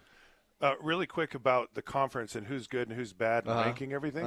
I think the conference, almost from top to bottom, is about the same. Even BYU feels that way. And so it's a matter of timely plays. It's a matter of playing right. It's a matter of how your schedule flows out, and not only who you play, but when you play them. And so. I mean, you look at Utah going down the road. They got BYU, who's at the top of conference. They've got Colorado, who's at the top of the conference. They have Iowa State, who's at the top of the conference. I don't think you would have said that at the beginning of the year. You go, absolutely not. And then you got UCF, which all of a sudden looks like they might have gotten explosive. And so it's about this attrition, and you talk about losing guys, and it's, do you have enough depth, and are you playing at the right time? And so there's just a fine line between winning and losing in this conference from top to bottom. There is not one team you just go, oh, they are just head and shoulders better than anyone else in the conference. So you've got to show up week after week and game after game if you're going to play and play well. And some teams do it and some haven't this year. And really the conference could go any way. And I think that's a hallmark of the Big 12 in general. They've had a lot of different winners in the conference, and TCU went to the college football playoffs a couple of years ago, and they're trying to figure out who they are today. UCF was undefeated a few years ago. Cincinnati was a really good team. But as far as this offensive line, to answer your question, I think it's been a very consistent performance. The quarterbacks have had time to throw the football, and they've done an exceptional job of actually run blocking. The thing that I saw early on, and I saw a lot last year, was too many guys were just missing blocks, whether it was in the run game or in the passing game, just getting beat on one-on-one situations. And sometimes that's a product of youth. There was a little bit of youth in the offensive line. The offensive line, to me, has been a very pleasant surprise this year. I certainly think they've done a pretty decent job. The one thing that's been hard, and Utah's been so good at it in the past, is running in the red zone and running inside the 10-yard line, and you haven't seen that this year. There have been some situations where they've had some short yardage and that they haven't converted on, but overall, I've liked what the offensive line has done. Part of what helped the offense in the past was the quarterback, though. Of course. And he kind of erased some of the mistakes you saw. Even Tyler Huntley did this when he was there. He got out of some tough situations, but Cam was a wizard at it. And when he hasn't been in there, you haven't had that element, which, again, it helps you to kind of, the offensive line's not doing too bad because the you don't necessarily see it as much. But even though the quarterback has played not so good with Cam out, the offensive line has still played pretty solid and pretty consistent. So, of course, we know that Mekhi Bernard is running back one, and Kyle told us as much. And I think there was some skepticism about whether or not he could run between the tackles because we just hadn't seen him do it. But he has been able to do it, certainly in spurts. We've seen a little more Jalen Glover as of late. Jalen had some unfortunate media availability yesterday where he decided to say some things that probably might end up on a bulletin board, but that happens. It's okay. Yeah. Called it the Cold War, which, close, mistakes are made. But Jalen Glover has had really good games for Utah in the past in really big situations. I'm not saying that this is the answer because I agree with you. Until they find it under center with a quarterback, you're kind of running uphill. Sure. But can we see a little more Jalen, you think, as the season wears on? You always have to have a number two guy. The number one guy just can't carry the load throughout the season. You're just gonna wear down, and you'll wear down in the game. They need a break from time to time. I've always been a fan of Jalen Glover. For whatever reason, he's fallen out of favor with the coaching staff. I don't know why. I just know that it's been the case, and I'm sure some of his conversations or some of his remarks or actions have been probably out of frustration. Sure. This has been a kid it seems like he does things the right way, plays hard when he gets in the game, and he's not a guy that's going to be super explosive, but he's going to get you some really tough yards, and that's the one thing he's been, is a tough runner. I'm not sure that Mike Mitchell has been that guy they thought would be tough running inside, who had been kind of the number 2 guy. And they started to give Jalen some looks here as of recent. And he's a guy that's not only, I think, good at that, but he's probably pretty fired up. Yeah, I would imagine. I'm going to show you all right, you sure. keep me off the field. And that's a good thing, Mm-hmm. and I don't think it's intentional by the coaches to like, well, let's get him pissed off and then he'll play good. Sure, I don't, it's just a byproduct of everything. And I don't want to give a coach any good ideas that maybe they start that strategy. Mm-hmm. But I like him, and I think he could have some kind of an impact on this game and even for the rest of the season. As far as you outlined earlier, a roster that's still, and this was as I talked about last segment, this was the branch I was holding on to before I fell flat in the mud, is I still believe the talent on the roster is there, and there's a reason why all of us, and when I say all of us, I don't just mean locally, I mean the national media too, honed in on this team as the favorite to win this conference and go to the CFP. That maybe we were misguided, but it doesn't mean we weren't wrong about the personnel. So I want to talk about, and obviously you have experience playing quarterback in the pros. I would imagine at some point, maybe during a rough period for you or your team, some of your targets weren't thrilled with you because you weren't throwing them the football. How tough is it for a Dorian Singer or a Brant Keithy or any of these guys, a Caleb Lohner who has 3 catches on the year and all 3 of them are touchdowns? How tough, the tight ends, as you referenced, outside of Brant, like non-existent, even though there's talent there. How tough is it to stay confident and ready when you don't have the right guy throwing you the ball all year long? I think it's brutally hard. Yeah. If I was in that situation, it would drive me bananas. I'm sure. I would just be like, oh my goodness.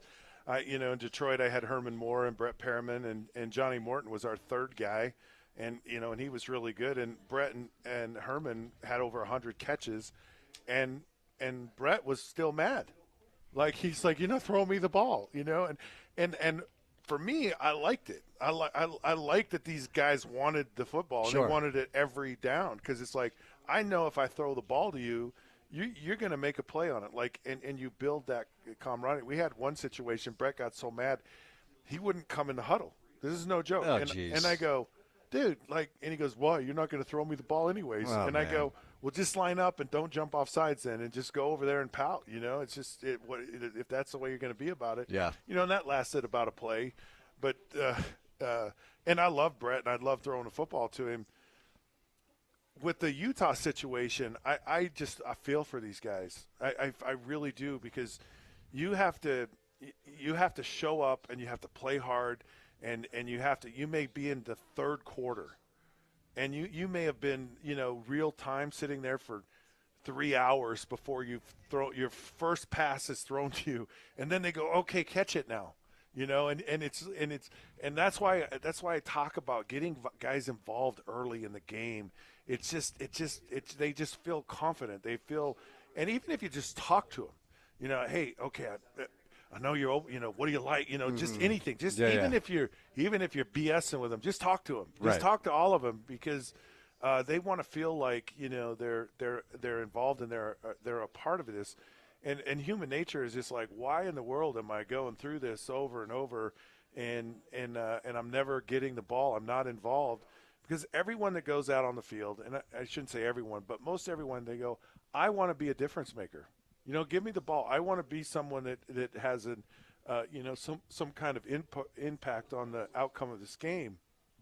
And when you're not involved, it's such a hard thing, and it's so hard when you have a lot of really good players, because then you're like, those players are never going to reach their full potential of what they could really be, and so you got to really get guys that buy into it's about the team and it's about winning. And if it's about team and winning and you're not winning, then what's it about? And it just makes it brutally hard. Well, and for guys like Dorian Singer and Brant Keithy, I'm no NFL scout, but you can find mock drafts that have them as NFL prospects.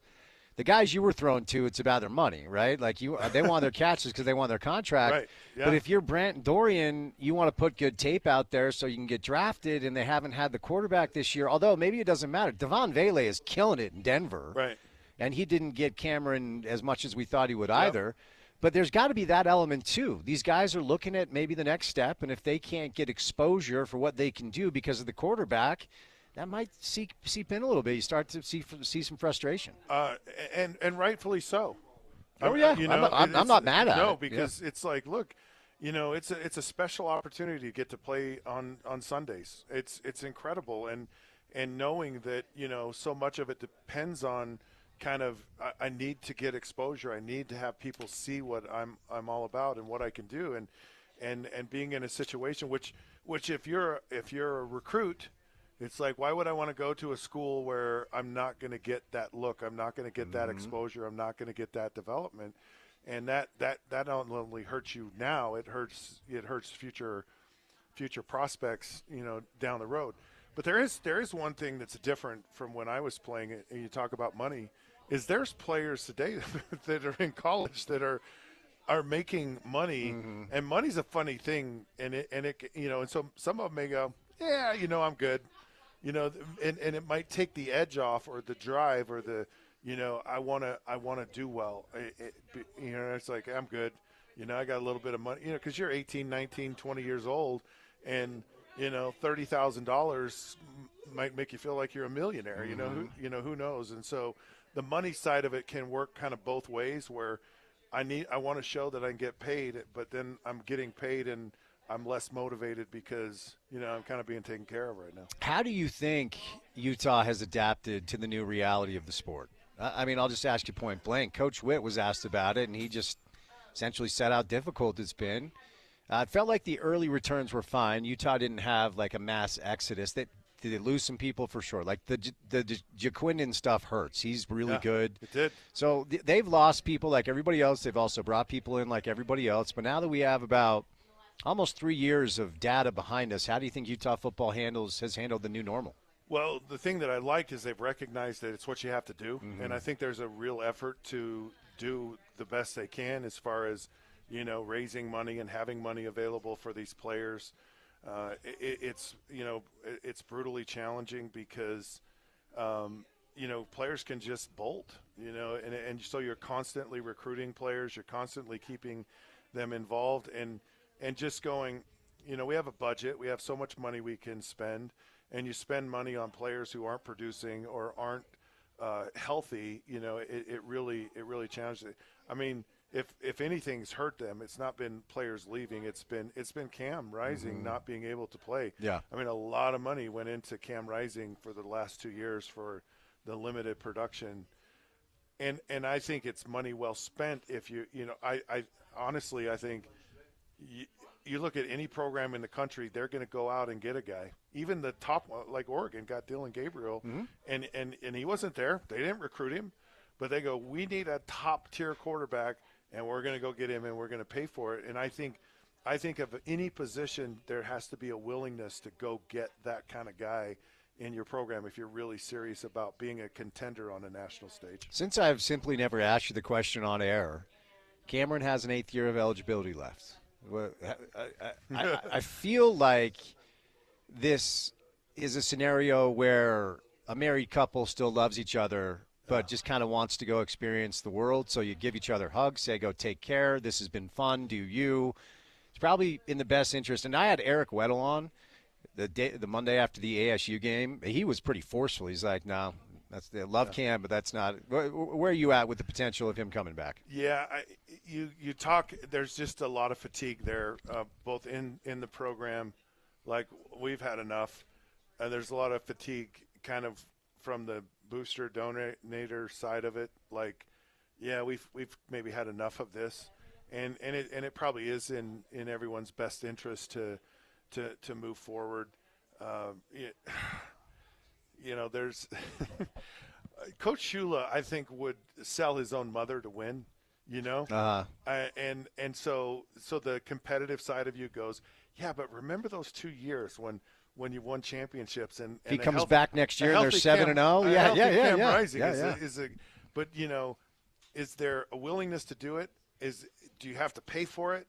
Does he want to do it? I'm not convinced that Cam is a legitimate NFL prospect, but all bets are off if you're trying to win championships. And if you have a good player and you can get him in your program and he can be healthy, I think you're foolish not to consider that. All right, Scott, before I set you loose, since this is the time I get with you this week, I want to ask you for a final score prediction. I'll ask you whether or not the Ute inside of you anywhere has been able to find confidence that Saturday night could actually go Utah's way. Okay, so the protective fan side of me just says, man, Utah's going to lose this week. Sure, because yeah. you just you got to prepare yourself. Yeah, you set expectations, right? Right. And so then if they, but the real side of me says, this is a really tough game for BYU. It's a scary game for BYU because Utah is not as bad as what their record says. And it could just, it could be a funny thing. And I really feel like that's probably more of what's going to happen. I think we're all going to be surprised, from this game. So I'm which is really dumb. I'm going to bet the ranch on Brandon Rose. Okay. And I'm going to say Utah scores 27 points. They have to get more than 24. And I think BYU is. I'm going to go 27-17. 27-17. Utah wins. I think it's. Play the damn fight song. I think it's turnover laden, and there's some help in there, but 27-17. All right, my friend. Well, thanks for coming out. It's great to see you. Okay. Likewise. Thank you. Scott Mitchell. He'll be on the call with Riles coming up on Saturday night. Appreciate his time out here at ARUP Blood Services. That's where we're at 9786 South, 500 West in Sandy. Come on out and say what's up, donate some blood, do some good, and get a chance to win tickets for Utah BYU Saturday night. If you don't have them and you don't want to pay hundreds of dollars, this is the spot to be. My guy Mikey, isn't this the spot to be, right? This is the place to be. The great Scott Mitchell, of course, rolling out here. So we shouldn't need to incentivize people to do good. Right. But we are incentivizing people today should they make the drive out. Let's start there. Yeah, come on down, donate anytime today or tomorrow, and you're entered into that drawing for a $100 Amazon gift card. And as well as that, you get a $10 Megaplex gift card just for coming in the door. And a drawing to win Utah BYU tickets. That's the most important part, but I'm just going to pocket those myself. That a guy. Just kidding. And a drawing to potentially see the Jazz and the Lakers.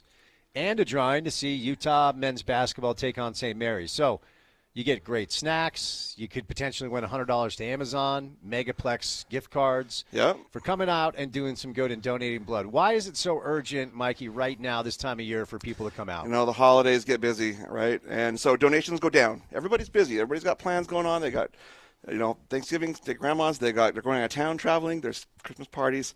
So our donations go down, but at the same time, the usage goes up at the hospitals. And so it's really a struggle this time of year to get enough donors in the door. And I think it's really important to underscore exactly the hospitals that you guys serve because it's important here as a resident. Let's hear about that. Yeah, so everything that gets donated with us stays here local. These could be your next door neighbor. It could be your family. It could be your sibling. You never know when we start the day if we're going to end up in the hospital needing blood. You don't think about that. But it happens every day. And specifically the University of Utah and Huntsman Cancer. Yep, specifically University of Utah and Huntsman Cancer. Sorry, Scott forgot his keys. That'll happen. He's kicking a blue balloon around like he's got a vendetta against the color for some reason. But yeah, Utah and Huntsman, people need to understand, their blood comes from you guys. Everything stays here local. Yeah. So it doesn't get shipped off to another state, other weird people. These are our own community. For sure. Last thing, for anyone who's never done this before, if they're a little nervous, what's the process like? Process is super easy. It takes about a half an hour in and out the door. And you Did come you in. give her some drugs or something? Sugar. Okay, sugar. There you go. She's had some sugar. She just finished donating. Okay, fair enough. But no, you come in and out the door, half an hour, a little mini physical, a questionnaire you fill out.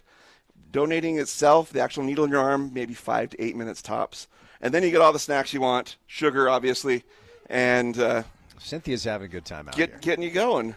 All right, Mikey, great to see you, man, okay? Thanks so much. ARUP Blood Services, 9786 South, 500 West. I've been out here like 40 times, so I can promise you, put it in your GPS, then just follow it. 9786 South, 500 West. We're in Sandy. If you can't make it out here, go to 565 Comus Drive in Research Park. Call them with questions at 801-584-5272 or visit them online at utahblood.org. All right. 2 hours down, 2 hours to go. Magic is about to happen on the radio station because I've been living right on and off the mic. Austin Collie is next. And then it's Riley Jensen. Keep it here on ESPN 700.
All right, we're live today out here at ARUP Blood Services. It's 9786 South, 500 West in Sandy. We're asking for blood donations, as this time of year sometimes can lead to a lot of accidents. ARUP is the sole provider to the University of Utah and the Huntsman Cancer Institute. You can enter to win free tickets for the Utah BYU football game. Our next guest knows a thing or two about Utah BYU, about football. Friend of the show, it's been a while. It's great to have Austin Collie back on the program on a Tuesday. Austin, happy Tuesday, man. How you doing? Happy Tuesday. How are you? I'm well. I appreciate your time today. So just generally speaking, what is Utah BYU week like for you as somebody who played in this rivalry once upon a time? I'll tell you what, I'll be honest. I tend to get a lot of requests to do some, radio bits and different media outlet interviews. So it's fun, man. It's a game that I've always held near and dear to my heart, and I think all BYU and Utah fans have. And it's nothing but great for college football and great for the state. How has your prism or view on the rivalry changed in the years in between your performances? And you had some great games against BYU. We remember 4th and 18. You caught 18 passes for 304 and a touchdown. And then, obviously, you made the remarks that I always maintain were taken a little bit out of context. But you know the deal with this. If you say one thing, people will run with them forever. So you're still kind of the magic happens guy. And when that went down, people were not very nice to you, Austin. So between then and now, how has your view of the game changed, if at all? Oh, I think I put more stock into the game now. Like prior to coming here and prior to coming to BYU, right? I lived in California. I was a Pac-10 at the time kid. I really didn't pay too much attention about in regards to BYU and Utah and the rivalry. And I remember my freshman year, my true freshman year, when we went up there and played against the Fiesta Bowl team against Alex Smith and Urban Meyer, and I had a little soundbite during that week as well that fans and players didn't take too kindly to, and that was kind of my first dose of what this rivalry meant to the players, the teams, or the universities, as well as the state and the fans. And I think my understanding has even gone to another level having lived here now, right? I've got two partners that we own an insurance brokerage here in South Jordan, and they are avid Utah fans. So we've been going back and forth for the past 2 months on who's going to win this game and what this game means to each of us. I gotta love that. I wonder if you have, because as I referenced, you had several memorable moments against the Utes. Is there one that stands out above the rest? I imagine I know the answer to that question, but I wanted to get it from you. Yeah, no, the 4th and 18 obviously is, that's what I'm constantly reminded of from BYU fans and Utah fans alike. Obviously, Utah fans have a little bit more hate in their heart when they talk about that play. But, I think every game I played in against Utah, it was different. It was definitely different than the other games that we played against. You could tell there was a different energy. There was a different, there was more on the line, I think, during those games than any of the other games I played in.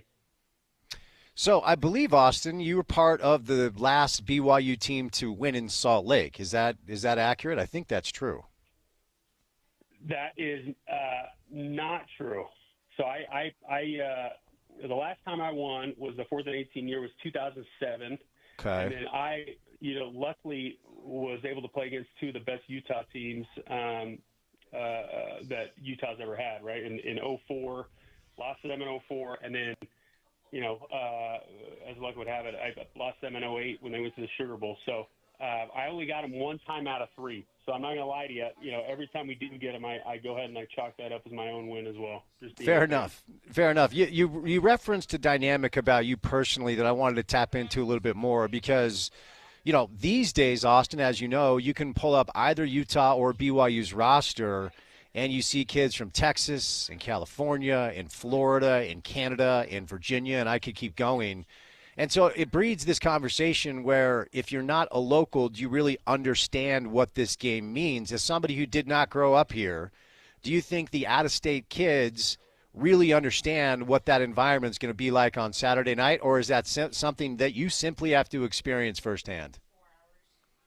No, I think you have to experience firsthand, right? Like I grew up, watching the USC Notre Dame, the Arizona State, the Stanford USC game or Stanford Cal games. Like those were the, and obviously the Michigan Ohio State game. Those were the rivalries that I knew. And then, having experienced myself, now I have the appreciation that this is like a top 3 rivalry in the country, in my opinion, right? And I try to say that without, any bias. I mean, the fact you have so many, especially this game, you have so many kind of behind the scenes factors that go into this game, right? The head coach having played at BYU over Utah, the head coach playing at BYU and once coaching at Utah for BYU, right? Like there are so many different elements that go into this game. That, the geography of it all, right? The fact that the fan bases are majority of the fan base is broken up by a single point of the mountain, right? And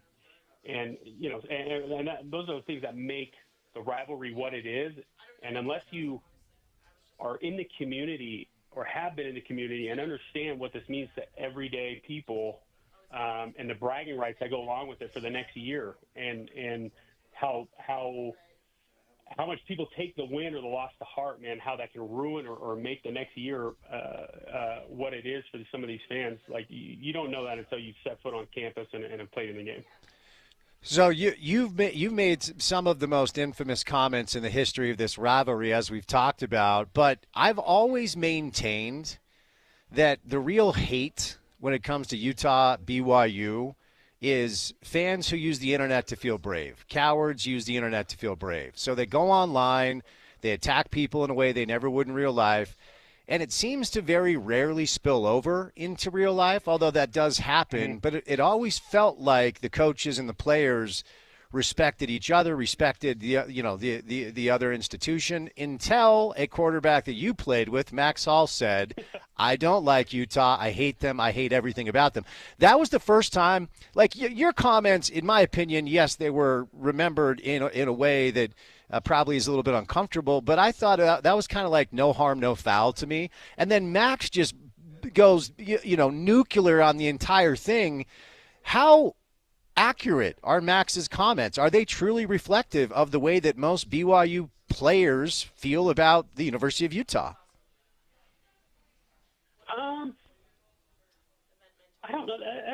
That's a great question. And it's a great question to ask only because, as the locker room from a geographically diverse or continues to become more geographically diverse in terms of where each player has come from and not understanding, like back in my day, man, we had a lot of kids from Utah, so they understood what this rivalry meant. And you could say there was some hatred, there was some ill will, right, wished upon the other university. But, I think kids now, especially with, how many new kids are, transferring into the school, into each school, you wonder if that hatred still exists. And I'd probably say not, right? Like, I know the kid from Utah said some things about BYU, which fired me up. I loved him, right? I mean, that's what the rivalry is all about. And then I saw that he kind of took them back on Twitter, and I was like, dude, don't take those back, right? Like, this is what the game's about. This is what rivalry's supposed to be about. But you do understand, I think, yeah, I would say maybe the hatred's still there just because it's fan-infused, I guess. Yeah, and I just had never heard a player say what Max said. And for me, somebody who, as I say, I cheer for storylines in my space to talk about, I'm like, sweet, well, I've got a week of content based off of the comments of Max Hall. It was just new, Austin, because I had never heard a player utter that phrase, if that makes sense. Yeah, it doesn't help, too, that, Max and I, during those days, we would walk around, unfiltered, right? And nowadays, I don't think they can get away with that much just because of all the eyes and all the outlets and, just how popular college football is now today compared to when it was back then. But yeah, Max, I think most of the players feel that way. I think Max is the only one brave enough to say it. So we had Kalani on yesterday, and when Kalani was up here as the D coordinator, I did a weekly coaches show with him, so I was able to get to know him, and A-Rod's my guy, and Jay Hill, a Ute grad. It feels from my seat, Austin, that Kalani has taken the lead along with Coach Witt, because it's very much Coach Mack and Coach Lavelle as far as the respect and admiration they have for each other. Bronco was central casting for Ute fans who think BYU is pious, to just feed fuel to the fire. And it felt like during those days, as you know, the hatred was through the roof. And it felt like it in the community. It felt like in churches, felt like online. Kalani and Kyle seems to have restored civility to this thing from my vantage point in a way that wasn't around when Bronco was here. Do you feel like that's accurate? What are your thoughts on that? Yeah, maybe. I think we kind of put back in the Broncos, coaching tenure. I think I would say that it was easy to have a target on our back, right? And I think that was kind of like self-inflicted in terms of maybe the hate that Utah had for us, right? I mean, when we're going out there saying things like, quest for perfection and maybe taking a platform, a more, I don't know, religious stance on the university. Not saying that it's not happening now, but I think we weren't afraid to say it, we weren't afraid to flaunt it, right? And I think maybe that the stark contrast between the two universities and maybe the student body was kind of thrown in your face and maybe leveraged to kind of incite some more more drama, more ill will towards each other. But this nowadays, I think Kalani's done a great job. It's hard to hate Kalani, right? It's hard to hate any team that Kalani coaches just because he's such a great guy, and he honestly, I'm sure, has a ton of love for not just Witt, but a lot of those guys over there at that coaching staff that are still there or were there when he was there. So, I don't think I think the heat's about to get turned up, to be honest with you. Now that we're playing every year, I think that's kind of what kind of decimated the whole thing as well. When the game has no value and it's just a game to be played, and it doesn't indicate where you're going to finish in terms of the conference, when both of you are in the same conference, I think it loses a little bit of its luster, a little bit of its heat. And now that it does matter, now that we're in the same conference, I think it's going to turn back up. For sure. Yeah, good point. I want to ask you, because we had always heard, the way Coach Witt and Morgan coached this week, and how it's we don't lose to them, and rumors of other things that may not be above board that I can't speak to because I was not there for any of them. Juxtaposed to the way Bronco prepared you guys for this game, it always felt like Bronco kind of took a nameless, faceless approach, and this is just another game type thing, even though we all know it's not. How did Bronco get you ready for Utah BYU? What was that week like? Yeah, it was business as usual, to be honest with you. Like, I mean, that was kind of Bronco's approach. No opponent's greater than the others, and it was more just show up and play our game. We're gonna be just fine. And to be honest with you, I hope Kalani takes a little bit more, has a little bit more, or gives a little bit more edge to the guys, right, in preparing them. That this week is not this week's not like any other week, right? I mean, if you look at the history of the game, I don't know what the average is, but this game's decided by very few points each and every single year, depending on or not depending on who's good or who's having a better season. But I mean, it's strictly a game that no matter where anybody stands in the season and how bad a team is or how good a team is, it always ends up being a margin of victory by or I should say a very small margin of victory, right? So it's not the same week. It's not business as usual. This is a different game. This is a different opponent. They're coming and playing with some, coming from a place or playing from a place that, they're not playing. They're not playing with any other opponent, if that makes sense. It does, and from my perspective, I think Kalani smells blood in the water. Kalani is the sweetest guy in the world, but make no mistake, when it's time to play, he wants to kick your ass.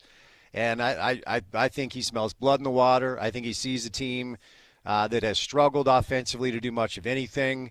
And I think they're coming up here for blood, man. I really do. And there's no data point that indicates Utah is a better football team than BYU. It does not exist. The numbers, not just the record, you go deeper. There's plenty of data points that indicate Utah still has a really stout defense, but offensively it's been a mess. I think, it's not just Kalani. It's a fan base that heard for years, enjoy your independence. We're in the Pac-12 now. It's a fan base that basically for a generation has had the results more or less lopsided, even though BYU got Utah last time to break a 9-game losing streak. My feel is those boys are going to be out for blood. They're coming up here, and they're smelling the blood in the water. Yeah, no, I hope so. I hope so. I hope they come in with a different swagger than they have in years past, and I hope they come in with a mentality that they're going to handle business and continue to convince the country that they're going to be Big 12 champions and hopefully end up in the college football playoff. So the few minutes we have left, let's talk about what's impressed you the most. Because, look, the fact of the matter is, Austin, with what happened last week in the Big 12, like the walking line for Ute fans, Ute media was like, okay, you have a chance to spoil BYU season. Well, you don't, because BYU could lose on Saturday and they do still have a very, very realistic path to the Big 12 championship and therefore the CFP. And obviously the one thing you could ruin is a perfect season, which is always impressive when you've seen it the way that we have with 8-0, 5-0 in conference. What has stood out most to you about the way Kalani and A-Rod and Jay and the whole staff, the way they've been able to piece this together every week to answer every question that's been thrown at them? Yeah, I mean, they're professionals, right? I think it would be easy to kind of cower.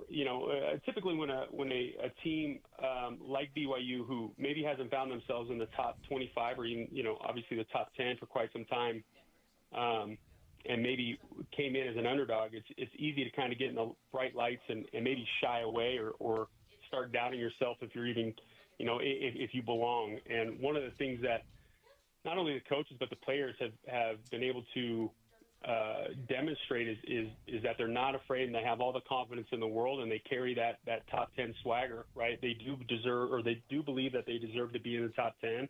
Every week they continue to convince the country that it is such.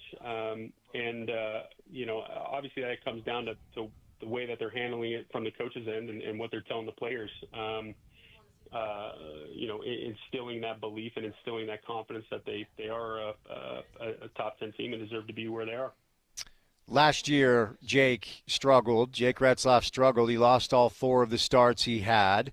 But I was told early on, Austin, in the process, that this is not a quarterback competition, even though that's kind of what they were presenting. And Jake had really put in the work to grab that job earlier than most of us learned and understood. And, look, I will say there are still moments that you're kind of a little bit nervous. He makes some throws, some decisions that are very risky, but ultimately he's been very, very good. And he was picked by most media preseason prognostications as among, if not the worst quarterback in this league. And by most metrics, he's either the best or one of the top 2 or 3. What stood out most to you about the way Jake has played this year? I think, going back to what you said about maybe the word being that there wasn't a QB competition, I don't know how true that.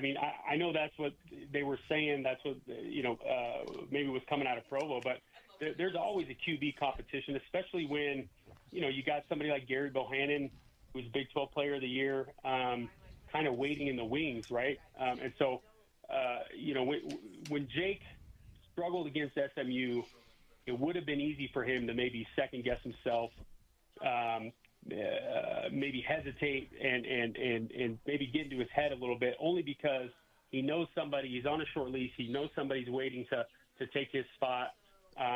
He has the entire country basically criticizing him, the entire BYU fan base criticizing, the move to play him and to start him when you got somebody like Gary waiting in the wings. And for him to come back against Wyoming and answer the call, and then from that point on continue to answer the call, just says a lot about his character and his swagger. I do think the fact that A-Rod's been able to use his legs a little bit has maybe freed up his mind. Sometimes you got to do things like that. Get a player maybe in his natural habitat in creating plays to kind of get out of the whole, being technical, standing in the pocket and expected to make every single read, every single throw, and just being able to have that backup plan of creating with his legs, I think has freed up his his mind a little bit, allowed him to play a little bit more to his natural ability, and continue to gain confidence. Right now, where he's at confidence-wise, it's through the roof. You can tell in the way that he plays. He's not thinking nearly as much, and not doubting his throws or not second guessing. And like I said, creating his plays, with his legs is another facet that defenses like Utah have to prepare for, and that eventually is going to open up the passing game. All right, buddy, before I set you loose, I've asked all my guests all week. You don't have to give me one if you don't want to. There's no pressure here. But what's your gut tell you? What goes down on Saturday? If you want to throw out your score prediction, please feel free to do so. Yeah, I would love to tell you that we're going to dog walk them right out of Rice Eccles, but I don't think that's going to happen. I think, like I said, this game's always decided by a small margin of victory. I think it's going to be something like a 21-24 outing. Oof. Well, that should make for a fun BYU, Saturday. obviously. Well, of course. If you just picked Utah, you just made a little news. I assume you were going blue. Are you rolling up here for the game? You going to be here on Saturday? No, I should be doing like the BYU Sports Nation pregame and postgame show. So I'll be All right, down in man. Provo at the Broadcasting Center. Well, I really watching, though. right on. Really appreciate your time, buddy. So enjoy the week. It's always a fun one, okay? All right, brother. You too. Have a great one. Austin Collie, man, was he a player, both at Brigham Young, then in the NFL, and unfortunately his career cut short with concussions. But he's a sweet guy. I know Ute fans don't like him. I've known him for years. He's good people. So appreciate Austin's time today. We're live at ARUP Blood Services, 9786 South, 500 West in Sandy. My guy Mikey stops by. Mikey, what's up, dude? Hey, we're just out here. We're getting donors to come in and donate some blood, getting ready for the holidays. So why is it so important to do this? Now, you don't have to come today. You guys are open other days. But we're here 7 days a week. This time of year, we need it, though. Tell us why. We do, yeah. So we're headed into the holidays. Everything that gets donated now is something that's going to be used between now and Christmas, right? And so these are people going to the hospitals needing blood. They're not spending the holiday at Grandma's house. They're spending the holiday at Christmas. But without that life-saving blood, they're in a much bigger world of hurt. And so we need our donors to come out. We need your listeners to come out and to donate blood to help save these patients. And today is a day of civic duty, right? It's the election, but obviously you can do your civic duty here because this is a local establishment. Yep, we are here local. We have 2 locations, one up in Research Park by the U of U, one in Sandy. We're here 7 days a week. If you went and donated today, awesome. Come and vote today. We have a little box out here, a red box and a blue box. Come in and put your vote for who you think is going to win the game this weekend, and you're entered into a drawing for a $100 Amazon gift card. And Utah BYU football tickets. Okay, last thing. Tell us about the process that Cynthia just went through and why she's smiling so big and having such a good time. Well, she's probably smiling because of the sugar. Fair enough. But she also donated blood. feels radiant because she helped to save a life. So what's that process? This process is super easy. You come in, it takes about a half an hour in and out the door. And you come in, you'll fill out a little questionnaire. You answer some questions about some medical and social history. You're going to get a little mini physical. They're going to check your blood pressure, your temperature, your iron levels in your blood. We want to make sure that you're going to be healthy enough to donate. And then needle's only in your arm maybe 5 to 8 minutes. Not very long at all. That's all it takes to save a life. And then you get snacks. And the snacks are second to none. She passed all the social questions with flying colors? She could have lied. Okay. No, I'm just kidding. I'm just teasing you. No, it's not hard. They're not hard, difficult questions either. So come on out, save a life, get some great snacks, enter to win Utah BYU tickets, enter to win Jazz Laker tickets. You get Megaplex Theater tickets no matter what. Yep. It's 9786 South, 500 West in Sandy. The best thing to do is put that in your GPS and follow it out. Okay, 9786 South, 500 West. The ESPN van is out front. Call them with questions at 801-584-5272 or visit them online at utahblood.org. Mikey, thanks, buddy. Thank you. All right, Riley Jensen, former BYU and Utah State quarterback, joins us coming up next. Talk more college football, then we'll launch into the 5 o'clock hour of the drive, so keep it right here on ESPN 700.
All right, coming up after we say goodnight, it is Rivalry Week Coaches Show. The Coach Witt Coaches Show, the Kyle Whittingham Coaches Show during Rivalry Week. Oh, man, I was like 19 for 19. I got Daffy ducked. We're all going to do it all week long. So stay tuned for the Coach Witt Coaches Show. We're live today at ARUP Blood Services, 9786 South, 500 West in Sandy. Come on by, donate a little blood, save a life this holiday season. You'll be given a Megaplex gift card. You'll be entered to win tickets for Utah BYU on Saturday, tickets for Jazz Lakers, tickets for Utah men's basketball against St. Mary's. So come on by. 9786 South, 500 West. It's a big week. Excited to have my next guest on. Played college quarterback, little cup of coffee. Well, not cup of coffee. Cup of, I don't know, tea, whatever it is. Down at BYU, went to Utah State. He's been in the media for a while. He's a good buddy of mine. Great to have Riley Jensen on a Tuesday. Riley, happy Tuesday, man. How you doing? Hey, what's happening? It was a cup of decaf. You know, decaf okay. okay. Because I'm glad you guys are down there. I'm glad you guys are down there giving blood. My daughter was born at 25 weeks. Oh wow! And some of the blood from ARUP was donated for the 4 transfusions that my daughter received. And I'm not trying to make it a sad story, but it's an amazing thing that we do when we give blood, because my daughter's a thriving 12-year-old playing basketball, playing soccer. And it just means a lot when people do what they're doing. Oh, that's great to hear. No, I had a little nephew born about the same time, so I know what that's like to watch them try to grow. So great to hear that she's doing well. Really appreciate your time. Let's just start from this standpoint. As a local boy, how does this week hit you when you hear it's time for Utah BYU football? Well, as a youngster, I grew up as a huge BYU fan. Now you got to remember, I grew up in the BYU era of Jim McMahon, Steve Young, Robbie Bosco, and Ty Detmer. So those were some big years for me to watch football. And I can remember all the games since I remember being old enough to even watch. And I think that, with the exception of a couple of runs with the Utes and a couple of runs one run with BYU, it's been fairly even throughout the years, and it's a fun week. I love how everybody's bursting at the seams to pump out their chest, and I know people get a little bit upset about the verbiage and the words and the vitriol that takes place, but I think rivalries are healthy, and I think they're really fun, and I think it's a fun week every year when we get to see BYU and Utah play. See, I'm with you. I love this week. I always have, and I never played for a paycheck, but I was part of a couple really fun high school rivalry game situations, and I always loved that anticipation. Take me into your experience as a player, wherever you played, because you played in a number of different schools, played at a high level. When you knew that week you were playing your rival, what's the energy like? What's the week like? Is it tough to sleep? Like, what's it like for these players this week? Well, I think I was fortunate in some of my rivalry games that my coaches didn't make too big of a deal of it. But I think the thing that I could say about each rivalry game that I played in is that you don't have any trouble getting fired up for the game. You don't have a lot of trouble with focus. I think you have a little bit of impatience for teammates that aren't dialed in, and that quickly gets fixed. And I think that's why sometimes when you see a rivalry game and the Utes, by all intents and purposes, have not had the year that they were hoping or thinking they would have, and BYU is having a year that maybe they didn't think they were going to have. Maybe internally they did, but a lot of fans didn't think they were going to have. The Utes right now are going to be motivated, and they're going to be ready to play. And I think that's why sometimes when there's a discrepancy between records, the game becomes a lot closer, because it's just not tough to get motivated during a rivalry week. So ultimately, there really isn't any data available to indicate Utah is better than BYU. It does not exist. I'm not just talking about the records. If you dig into the numbers and the stats, there are a few metrics that indicate Utah's defense is better than BYU's.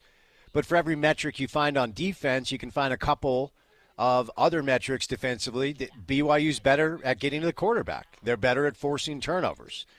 They're better at causing havoc plays. So there's no data available to give a Ute fan, hope that their team could win this game coming up. However, as you just outlined, and as we've talked about all week, the bizarre nature of the game leads to chaotic situations oftentimes. Now, I saw your tweets, and I want to dig into them. Now, you sent out a tweet highlighting the good in Utah's offense. I was impressed you found some because there has not been a lot. Now, in your video breakdown, you have Isaac starting. I believe it's going to be Brandon. However, conceptually, let's dig into it. There's a new play caller. It's Mike Bajakian. We've only seen one game. But from your eyes, somebody who's played the quarterback position, what can you share with Ute fans about the things offensively that you uncovered that actually are positive? Well,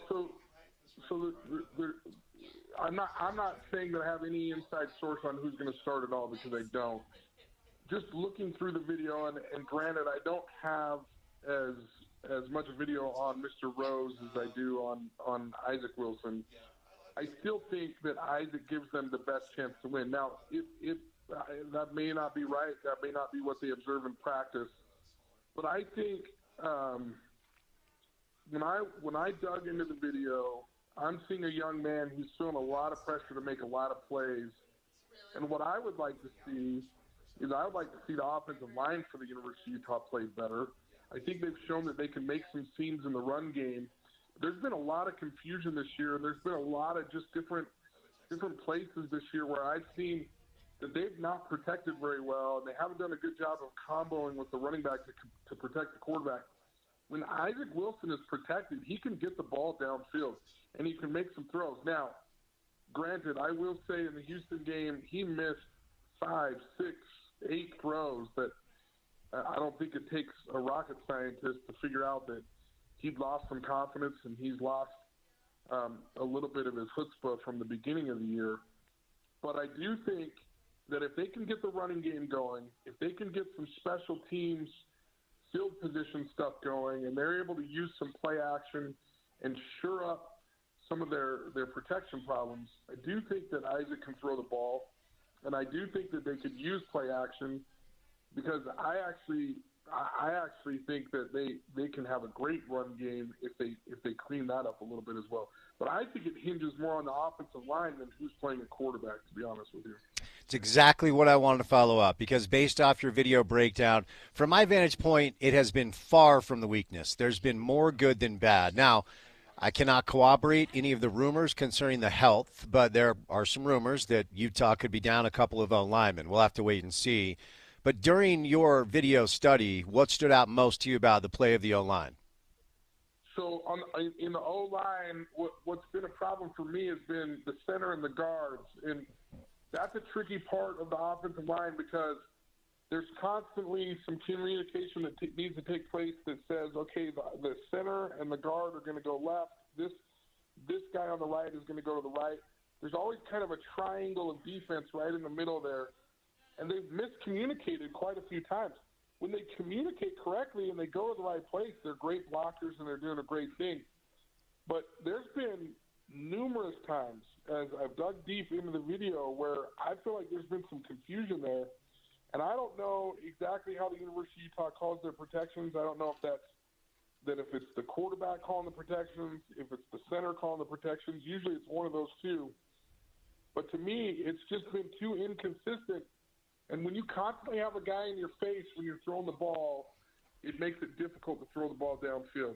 When they've been able to do it, they've been really good, and they've been able to get behind some defenses, and they've done some good things. Now, I say really good. I'm saying good on those isolated incidences. They haven't.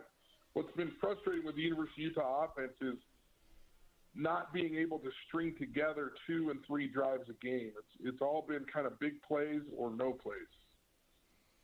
So on the other side of things, you also did a video breakdown of Utah's defense, and most of the metrics for Utah's defense, they're very good, including number 1 in the conference in average yards allowed. And I will not bore my audience by just running down all their defensive numbers. You should say that the meat and potatoes of defensive football. Utah's still probably a top 3 or 4 defense in the conference.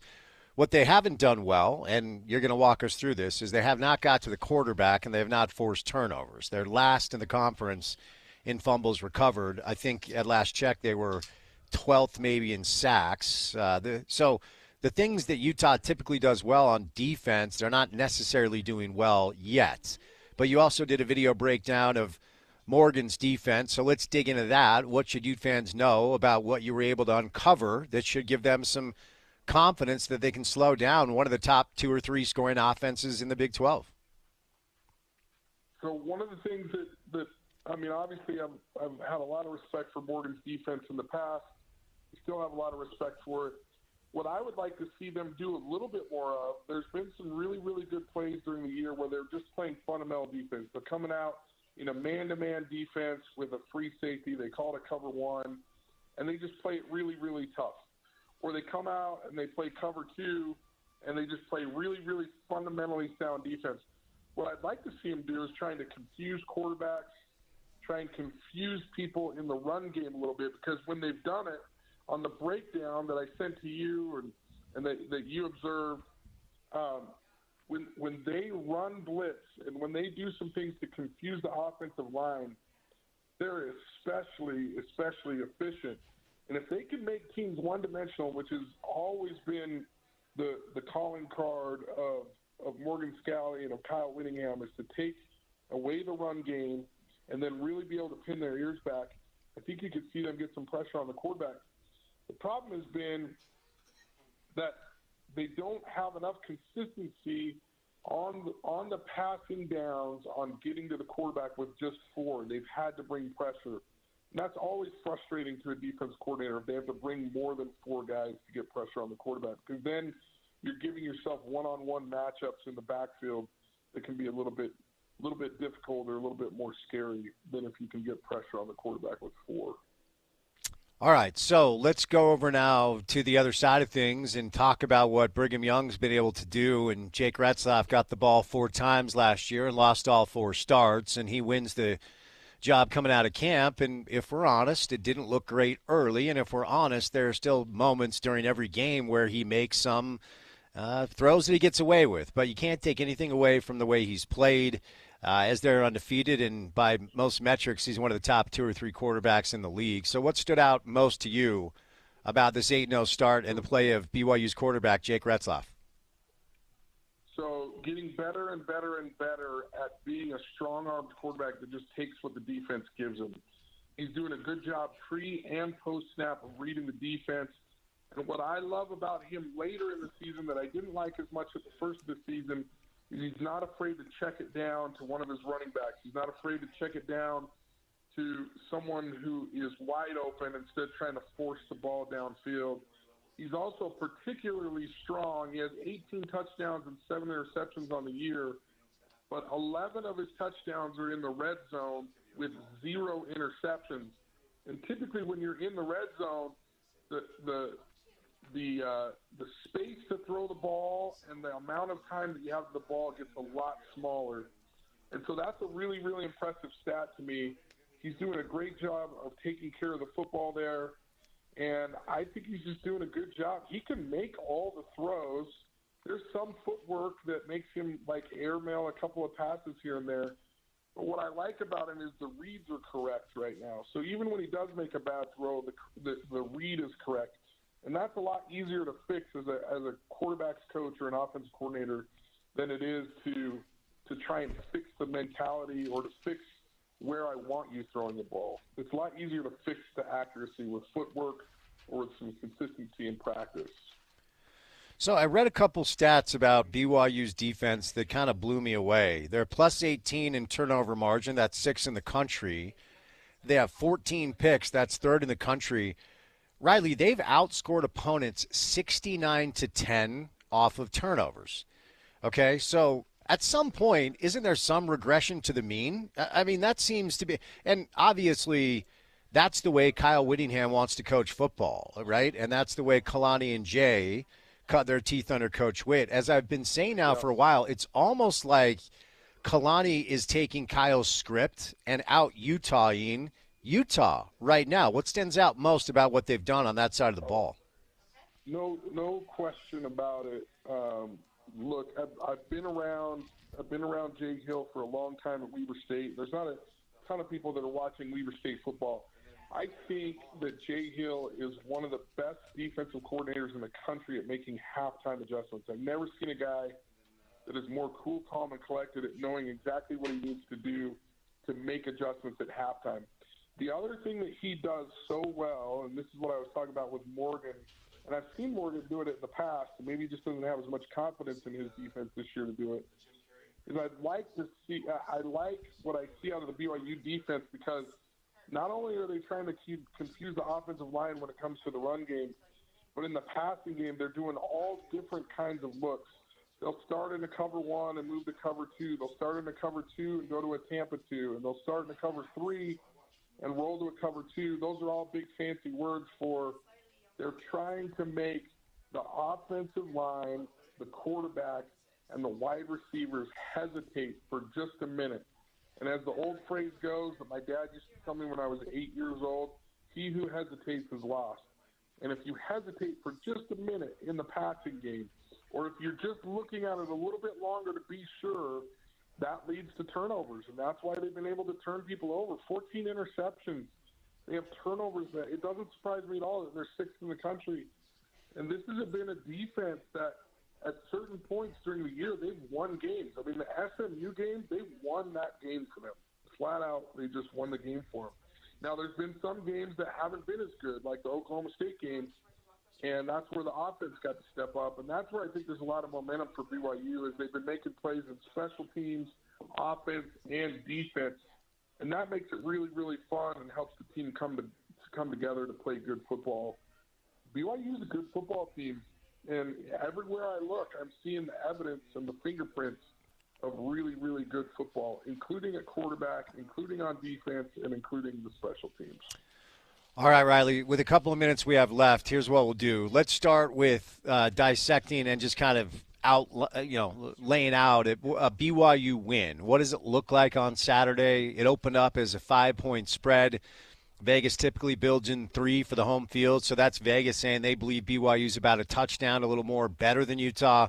The spread's down to 3.5. It's a rivalry game. We'll get to the Utah side in a moment, but how does BYU roll into Salt Lake and beat Utah on Saturday night? What does that look like? So they make the University of Utah one-dimensional. They take away the run game. They make them pass the ball. It doesn't matter whether it's Rose or whether it's Wilson. Neither one of those guys are particularly confident right now in the passing game. And then they get a couple of cheap turnovers, either through a fumble on a sack fumble type thing, or they get an interception. And then offensively, they continue to take care of the football. And Retzlaff doesn't make any major turnovers in the red zone like he's done all year. And if they do that, I think you see BYU win by 2 touchdowns or more at the University of Utah this weekend. You know, I kind of agree with that as we get closer and closer. I've got a lot of Ute friends that are downright nervous, some who are not even attending. But as we know, throughout the course of, I grew up in this rivalry. I went to school at Utah. I've been in the media now full-time for 18 years, total just over 20. So I've covered these things. I've been to them. And it's very rare that I approach this game with a finite statement about what's going to happen, because I have just seen chaos all the way around. You cannot, right. You can fake a lot of things. You can't fake desperation. And if Utah doesn't come out and play with desperation, I agree with you, they could get cooked. But on the other side, it feels like if Utah's going to win it, this is just me, then I'm going to give you the space before I set you loose. It's like 17-14. You know, they are able to run it a little bit, control the clock. Yep. Stay clean, don't turn it over. I don't have any confidence in this offense to score more than 21, 24 points. They haven't done it against a P4 team this year. So on the other side, what does a Utah football upset win look like on Saturday night? So I think in some way or another they got to win special teams. There has to be some sort of either just field position that they're winning quite a bit, or some sort of a fake, some sort of a big play from special teams, which – that had been a hallmark of Kyle Whittingham's teams, but it feels like in the last couple of years it hasn't been as good as it has been in the past. Doesn't mean that it can't be, but it doesn't feel quite as dialed in. I think defensively they've got to figure out a way to get pressure on Retzlaff with just 4. They can't allow him to throw one-on-one matchups because he's really good when he knows that he just has to pick a matchup and throw it. And then I think defensively they've got to figure out a way to get turnovers as well. Like you said, they're playing good defense. The metrics are really good. They've got to get a couple of turnovers and a couple of short fields for this offense to either get field goals or touchdowns because of what they've done defensively. And I think, listen, I know I just said on the other hand, you were asking me what it would take for BYU to win. I think if all goes well for BYU, they win by 14. I think this is more closer to the line that's being drawn. I think this is a 21-17 game. I think this is a 24-14 game. I think this is and that could be either way. I just think the University of Utah is going to have a little bit of extra in them. Kyle Whittingham's always been tough on a bye week. I know both of them are on bye weeks, but Kyle's tough on bye weeks. And it's mostly because they go back to the fundamentals. They have a little bit of time to take a deep breath and figure out what's going on offensively and defensively. Riley, you're the man. Tell everybody where they can go find you on your socials or whatever you want to get out there. Yeah, just follow me at Riley Jensen. That's RILEYJENSEN. Obviously, I'm a mental performance coach in sports psychology. I help athletes from the age of 8 to 52. I have a 52-year-old steer wrestler and an 8-year-old soccer player and everything in between, including PGA golfers and pro basketball players that mindset and how to control and react to different pressure situations. So you can find me there at Riley Jensen, and there's plenty of places there where you can find where you can get a hold of me. All right, brother. I appreciate the time during a fun week, and stay safe and reach out if I can do anything for you, okay? Yeah, happy rivalry week. No doubt. There he is, Ryan from the Dish Bros is going to join us in a moment. That was Riley Jensen, who used to play quarterback for Utah State. We're live today at ARUP Blood Services, 9786 South, 500 West in Sandy, and Mikey stops by once again. All right, Mikey, we need blood. We need blood. Tell our listeners why we need it right now. Well, we need it because we are the sole provider of blood for University of Utah hospitals and clinics, also Huntsman Cancer Hospital. A lot of patients up there. These are Trauma 1 facilities. People come from all over the Intermountain West to get their treatment here. So there's a lot of patients needing blood anyway. But we're headed into the holidays, right? And so we don't need you. If you can't come donate today, no big deal. Come tomorrow. Come this weekend. If you can come today, you get a free, you get a Megaplex gift card, you got amazing snacks, and of course, you're entered into a drawing for Utah game tickets. Utah BYU tickets. If you don't have them, you can come enter to win them for free at 9786 South, 500 West in Sandy at ARUP Blood Services. All right, what's the process? Well, the process is easy. You come in, it takes about a half an hour in and out the door. You get a little mini physical, you fill out a questionnaire, and bada boom. It's that simple. It's painless, virtually painless. If you can handle a small – the prick from the needle is like getting a hair pulled. Just a bink, and that's it. Not a big deal. But we need you to come and donate, and we need you to come and donate sooner the better. If you can't come today, we're here till 7. Can't make it tonight? Okay, come tomorrow. Heading into the holiday is where we really need a lot of help. So even if it's not till next week, or even if it's not till 2 weeks from now, come donate. You don't have to have an appointment. Walk-ins are welcome 7 days a week. So just come.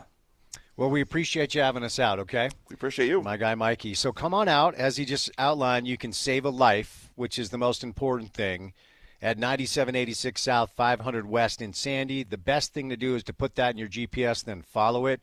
ESPN 700 van is right out front. You can also call them with questions at 801-584-5272 or visit them online at utahblood.org for more information. All right, we will catch a quick break. Coming up next, we'll get to the drive at 5, and we'll go from there on a Tuesday on ESPN 700.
Is going on. It is drive time. Your commute home on a Tuesday afternoon starts right now. Been snowing and been cold, so drive safe out there. Looks like we're going to get some snow tonight.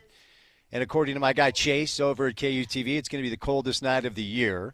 So your 5 o'clock hour of the program starts right now. Your commute home on a Tuesday starts right now. Well, hopefully yours started earlier, but if you're just hopping in your car, making your way around town, we appreciate you making us a part of your Tuesday. And this segment is brought to you by Larry H. Miller Ford in Draper, the Ford King, Utah's #1 volume Ford dealer. They'll beat any trade-in price in town by $750 anytime, any day. More info online at lhmforddraper.com.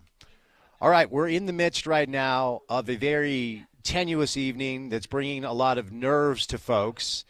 And you're going to get some results tonight that you may disagree with. You're going to get some results tonight that you may believe, you may not believe that it's above board.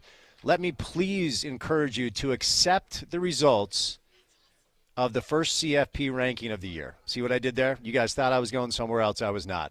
So it's going on right now. I'm on remote out at ARUP Blood Services. Would love to see you at 9786 South 500 West. Come on by.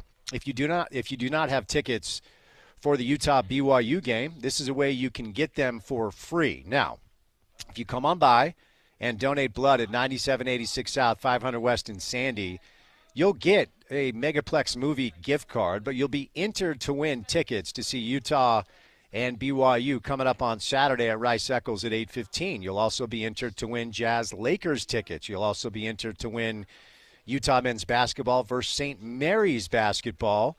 So we'll incentivize you. They have great snacks. They're very nice people at 9786 South 500 West in Sandy.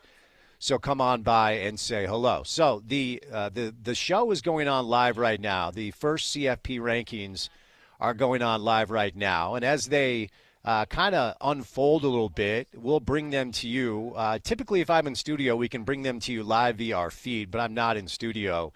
So, of course, the big question around here is, now, a couple of things to dig in. Okay, I was talking to Scott Mitchell about this earlier, a little confusion.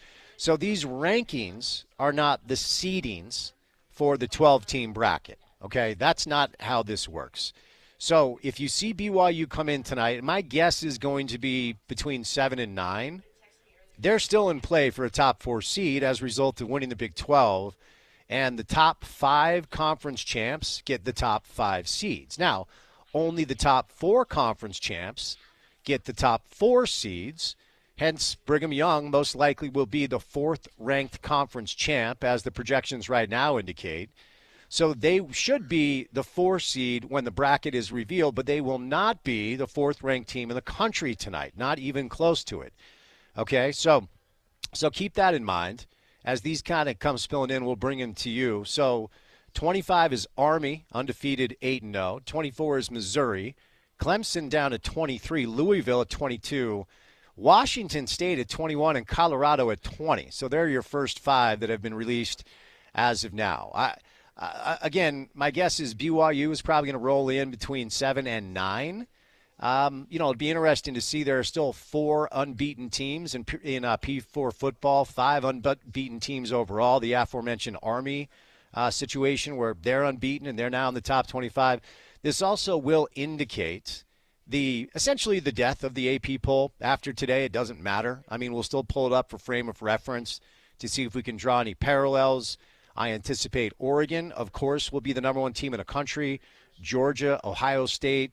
Then it gets interesting. Miami's undefeated. Does the committee value what they've done with some close calls and maybe not the best strength of schedule? They're probably going to be a top 5 team. Texas will be a top 5 team. And then it gets interesting. Penn State, they got a loss. They got, obviously.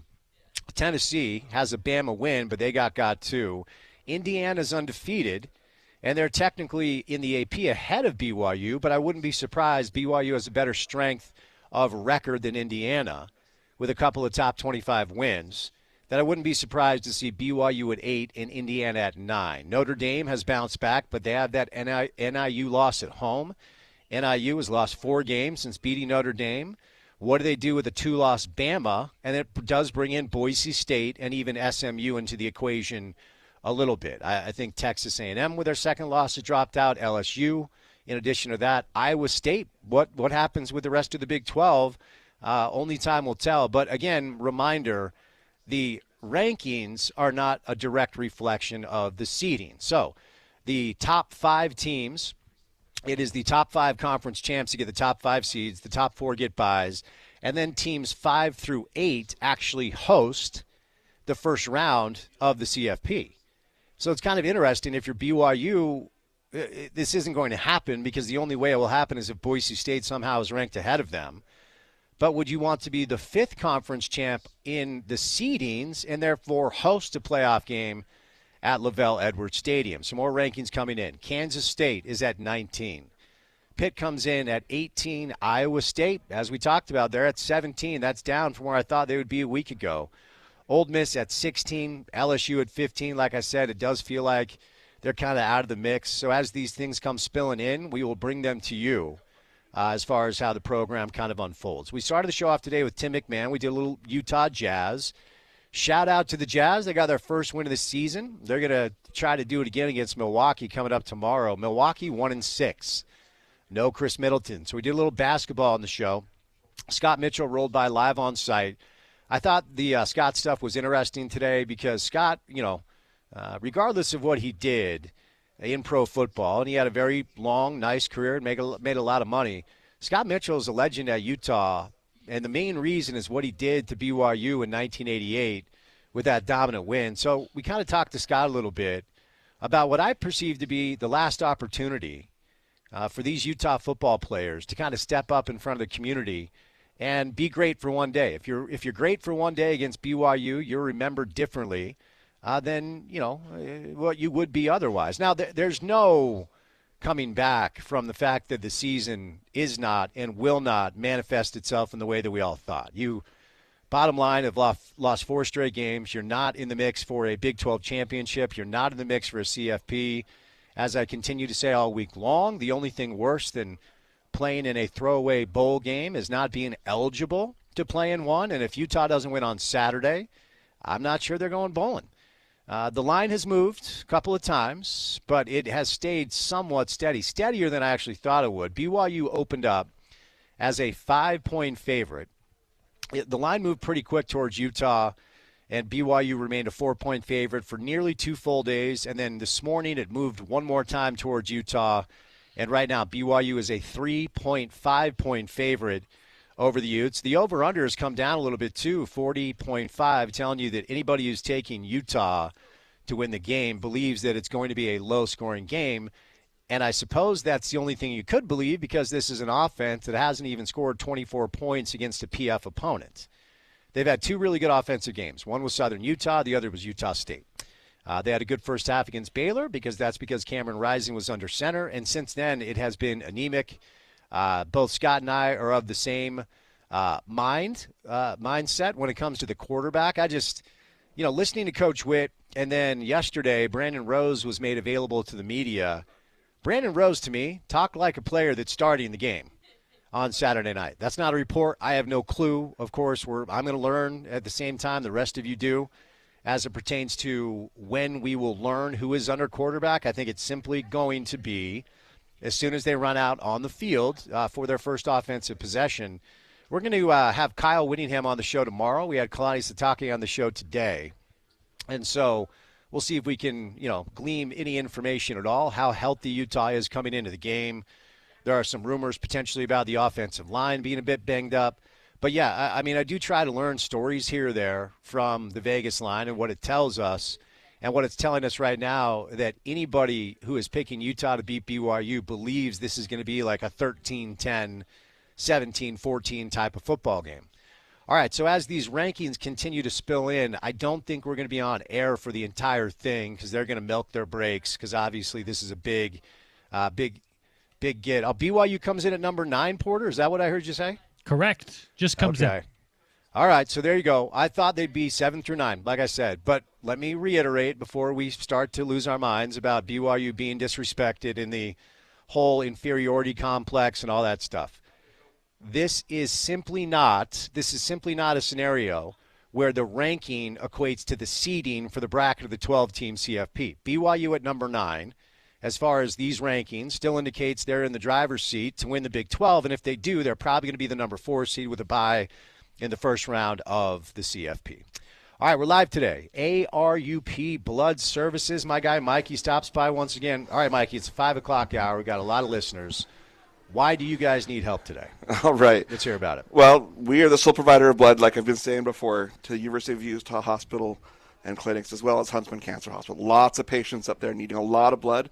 And we don't think about it. We don't think about the need for blood. We have busy days, right? We have busy schedules, lots of stuff going on. So donating blood is usually one of the last things we're thinking about. Mm-hmm. But there are patients that need that blood to save their lives. And unfortunately, it's a struggle to get enough to keep up with all that they're going through up there. Yeah. So, and then heading into the holidays, it just gets more and more of a desperate need. So we are asking your listeners and all of our friends out here, BYU, Utah, it doesn't matter who you cheer for, what color your blood is. It's all red on the inside. But better be. Go Utes. I'm just kidding. But no, everybody, we need you to come and donate. Headed into the holidays, it's one of the busiest times of the year. And you're helping to save a life. This is somebody in our own community. This isn't just some mystical person somewhere. These are people. This could be your next door neighbor. It could be your cousin. Yeah, I'm sure everybody's had an experience where either yourself or a friend or a family member has been in dire need of a blood transfusion. Most everybody knows somebody. I mean, they say 1 in 3 of us will need blood at some point in our lives. Oh, wow. Okay. So save a life. Save a life. It could be yours. Could be yours. So it's 9786 South, 500 West. However, we are also bribing people. We shouldn't need to do that, but we're being good people. Yep, we're giving away some things today. Come in and donate. You get a $10 Megaplex gift card. You can use that towards tickets or concessions. You're also entered into a drawing. If you come in today or tomorrow, there's a drawing. You get a $100 Amazon gift card. You could win. Plus, you get a chance to win tickets to the big game this weekend. Yes, you do. So, weather's going to be great. Sun's going to be out. It's going to be a little chilly. A little cool. Oh, come on. It's Utah. We're good. We're hardy people. We are, but it starts at 8:15. But if you come donate blood, just the joy from that will keep you warm. Well said. Okay, so here's the deal. It's 9786 South, 500 West in Sandy. 9786 South, 500 West in Sandy. Put it in your GPS. Follow us out. ESPN 700 van is right out front. Call them at 801-584-5272. Visit utahblood.org as well. Mikey, thanks, man. Thank you. All right, we'll catch a quick break. More college football comes your way coming up next right here on ESPN 700.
All right, wrapping it up for a Tuesday edition of the show, live at ARUP Blood Services, 9786 South, 500 West in Sandy. If you couldn't make it by today, roll by tomorrow.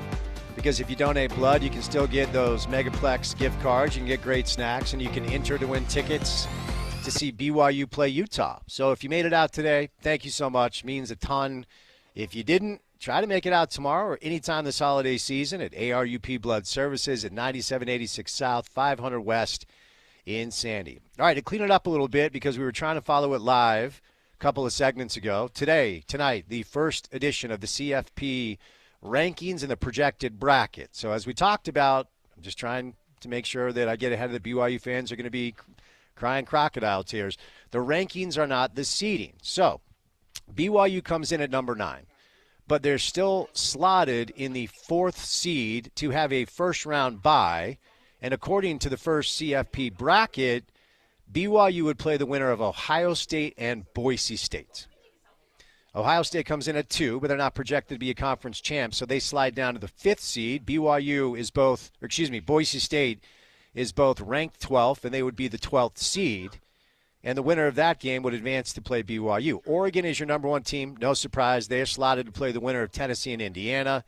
Texas is slotted to host Alabama round 1. The winner of that game plays Miami. Notre Dame, Penn State, slotted to play in round 1.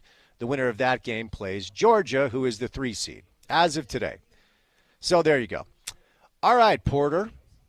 Before we get out of here, we're back in studio, I believe, for a Wednesday show. What should our listeners know about it? On a Wednesday edition of the program, we'll pause the college football for just a moment, and we'll chat with Pablo Mastroeni. We'll chat with Neil Smith. We'll take care of our other folks, our soccer and our hockey friends, and then we're right back to it. Spencer Linton for our BYU side, and then the head ball coach, Kyle Whittingham, on a Wednesday show just a few days ahead of the rivalry game. There you go. So it'll be a fun Wednesday show. And with that, we'll say goodnight. And special thank you today to Tim McMahon, Scott Mitchell, Austin Cawley, and Riley Jensen. For any of the sound you may have missed from the show today, go to the website, which is ESPN700sports.com. Make sure to download our mobile app. It's the ESPN 700 app, and that's available in the App Store or the Google Play Store for free. Then finally, for what we do in our space every day for 4 hours, check out our podcast page, which is called, it's very creative, it's called The Drive with Spence Checketts. That's available wherever you get your shows. Give us a subscription, say nice things, give us all the stars. It does help. For Cynthia, my on-site tech, of course, Porter, who produces the show, my good friends out here at ARUP Blood Services. My name is Spence Checketts, saying goodnight. Kyle Whittingham coaches show with the Fano brothers coming up next, Logan and Spencer. So keep it right here on ESPN 700.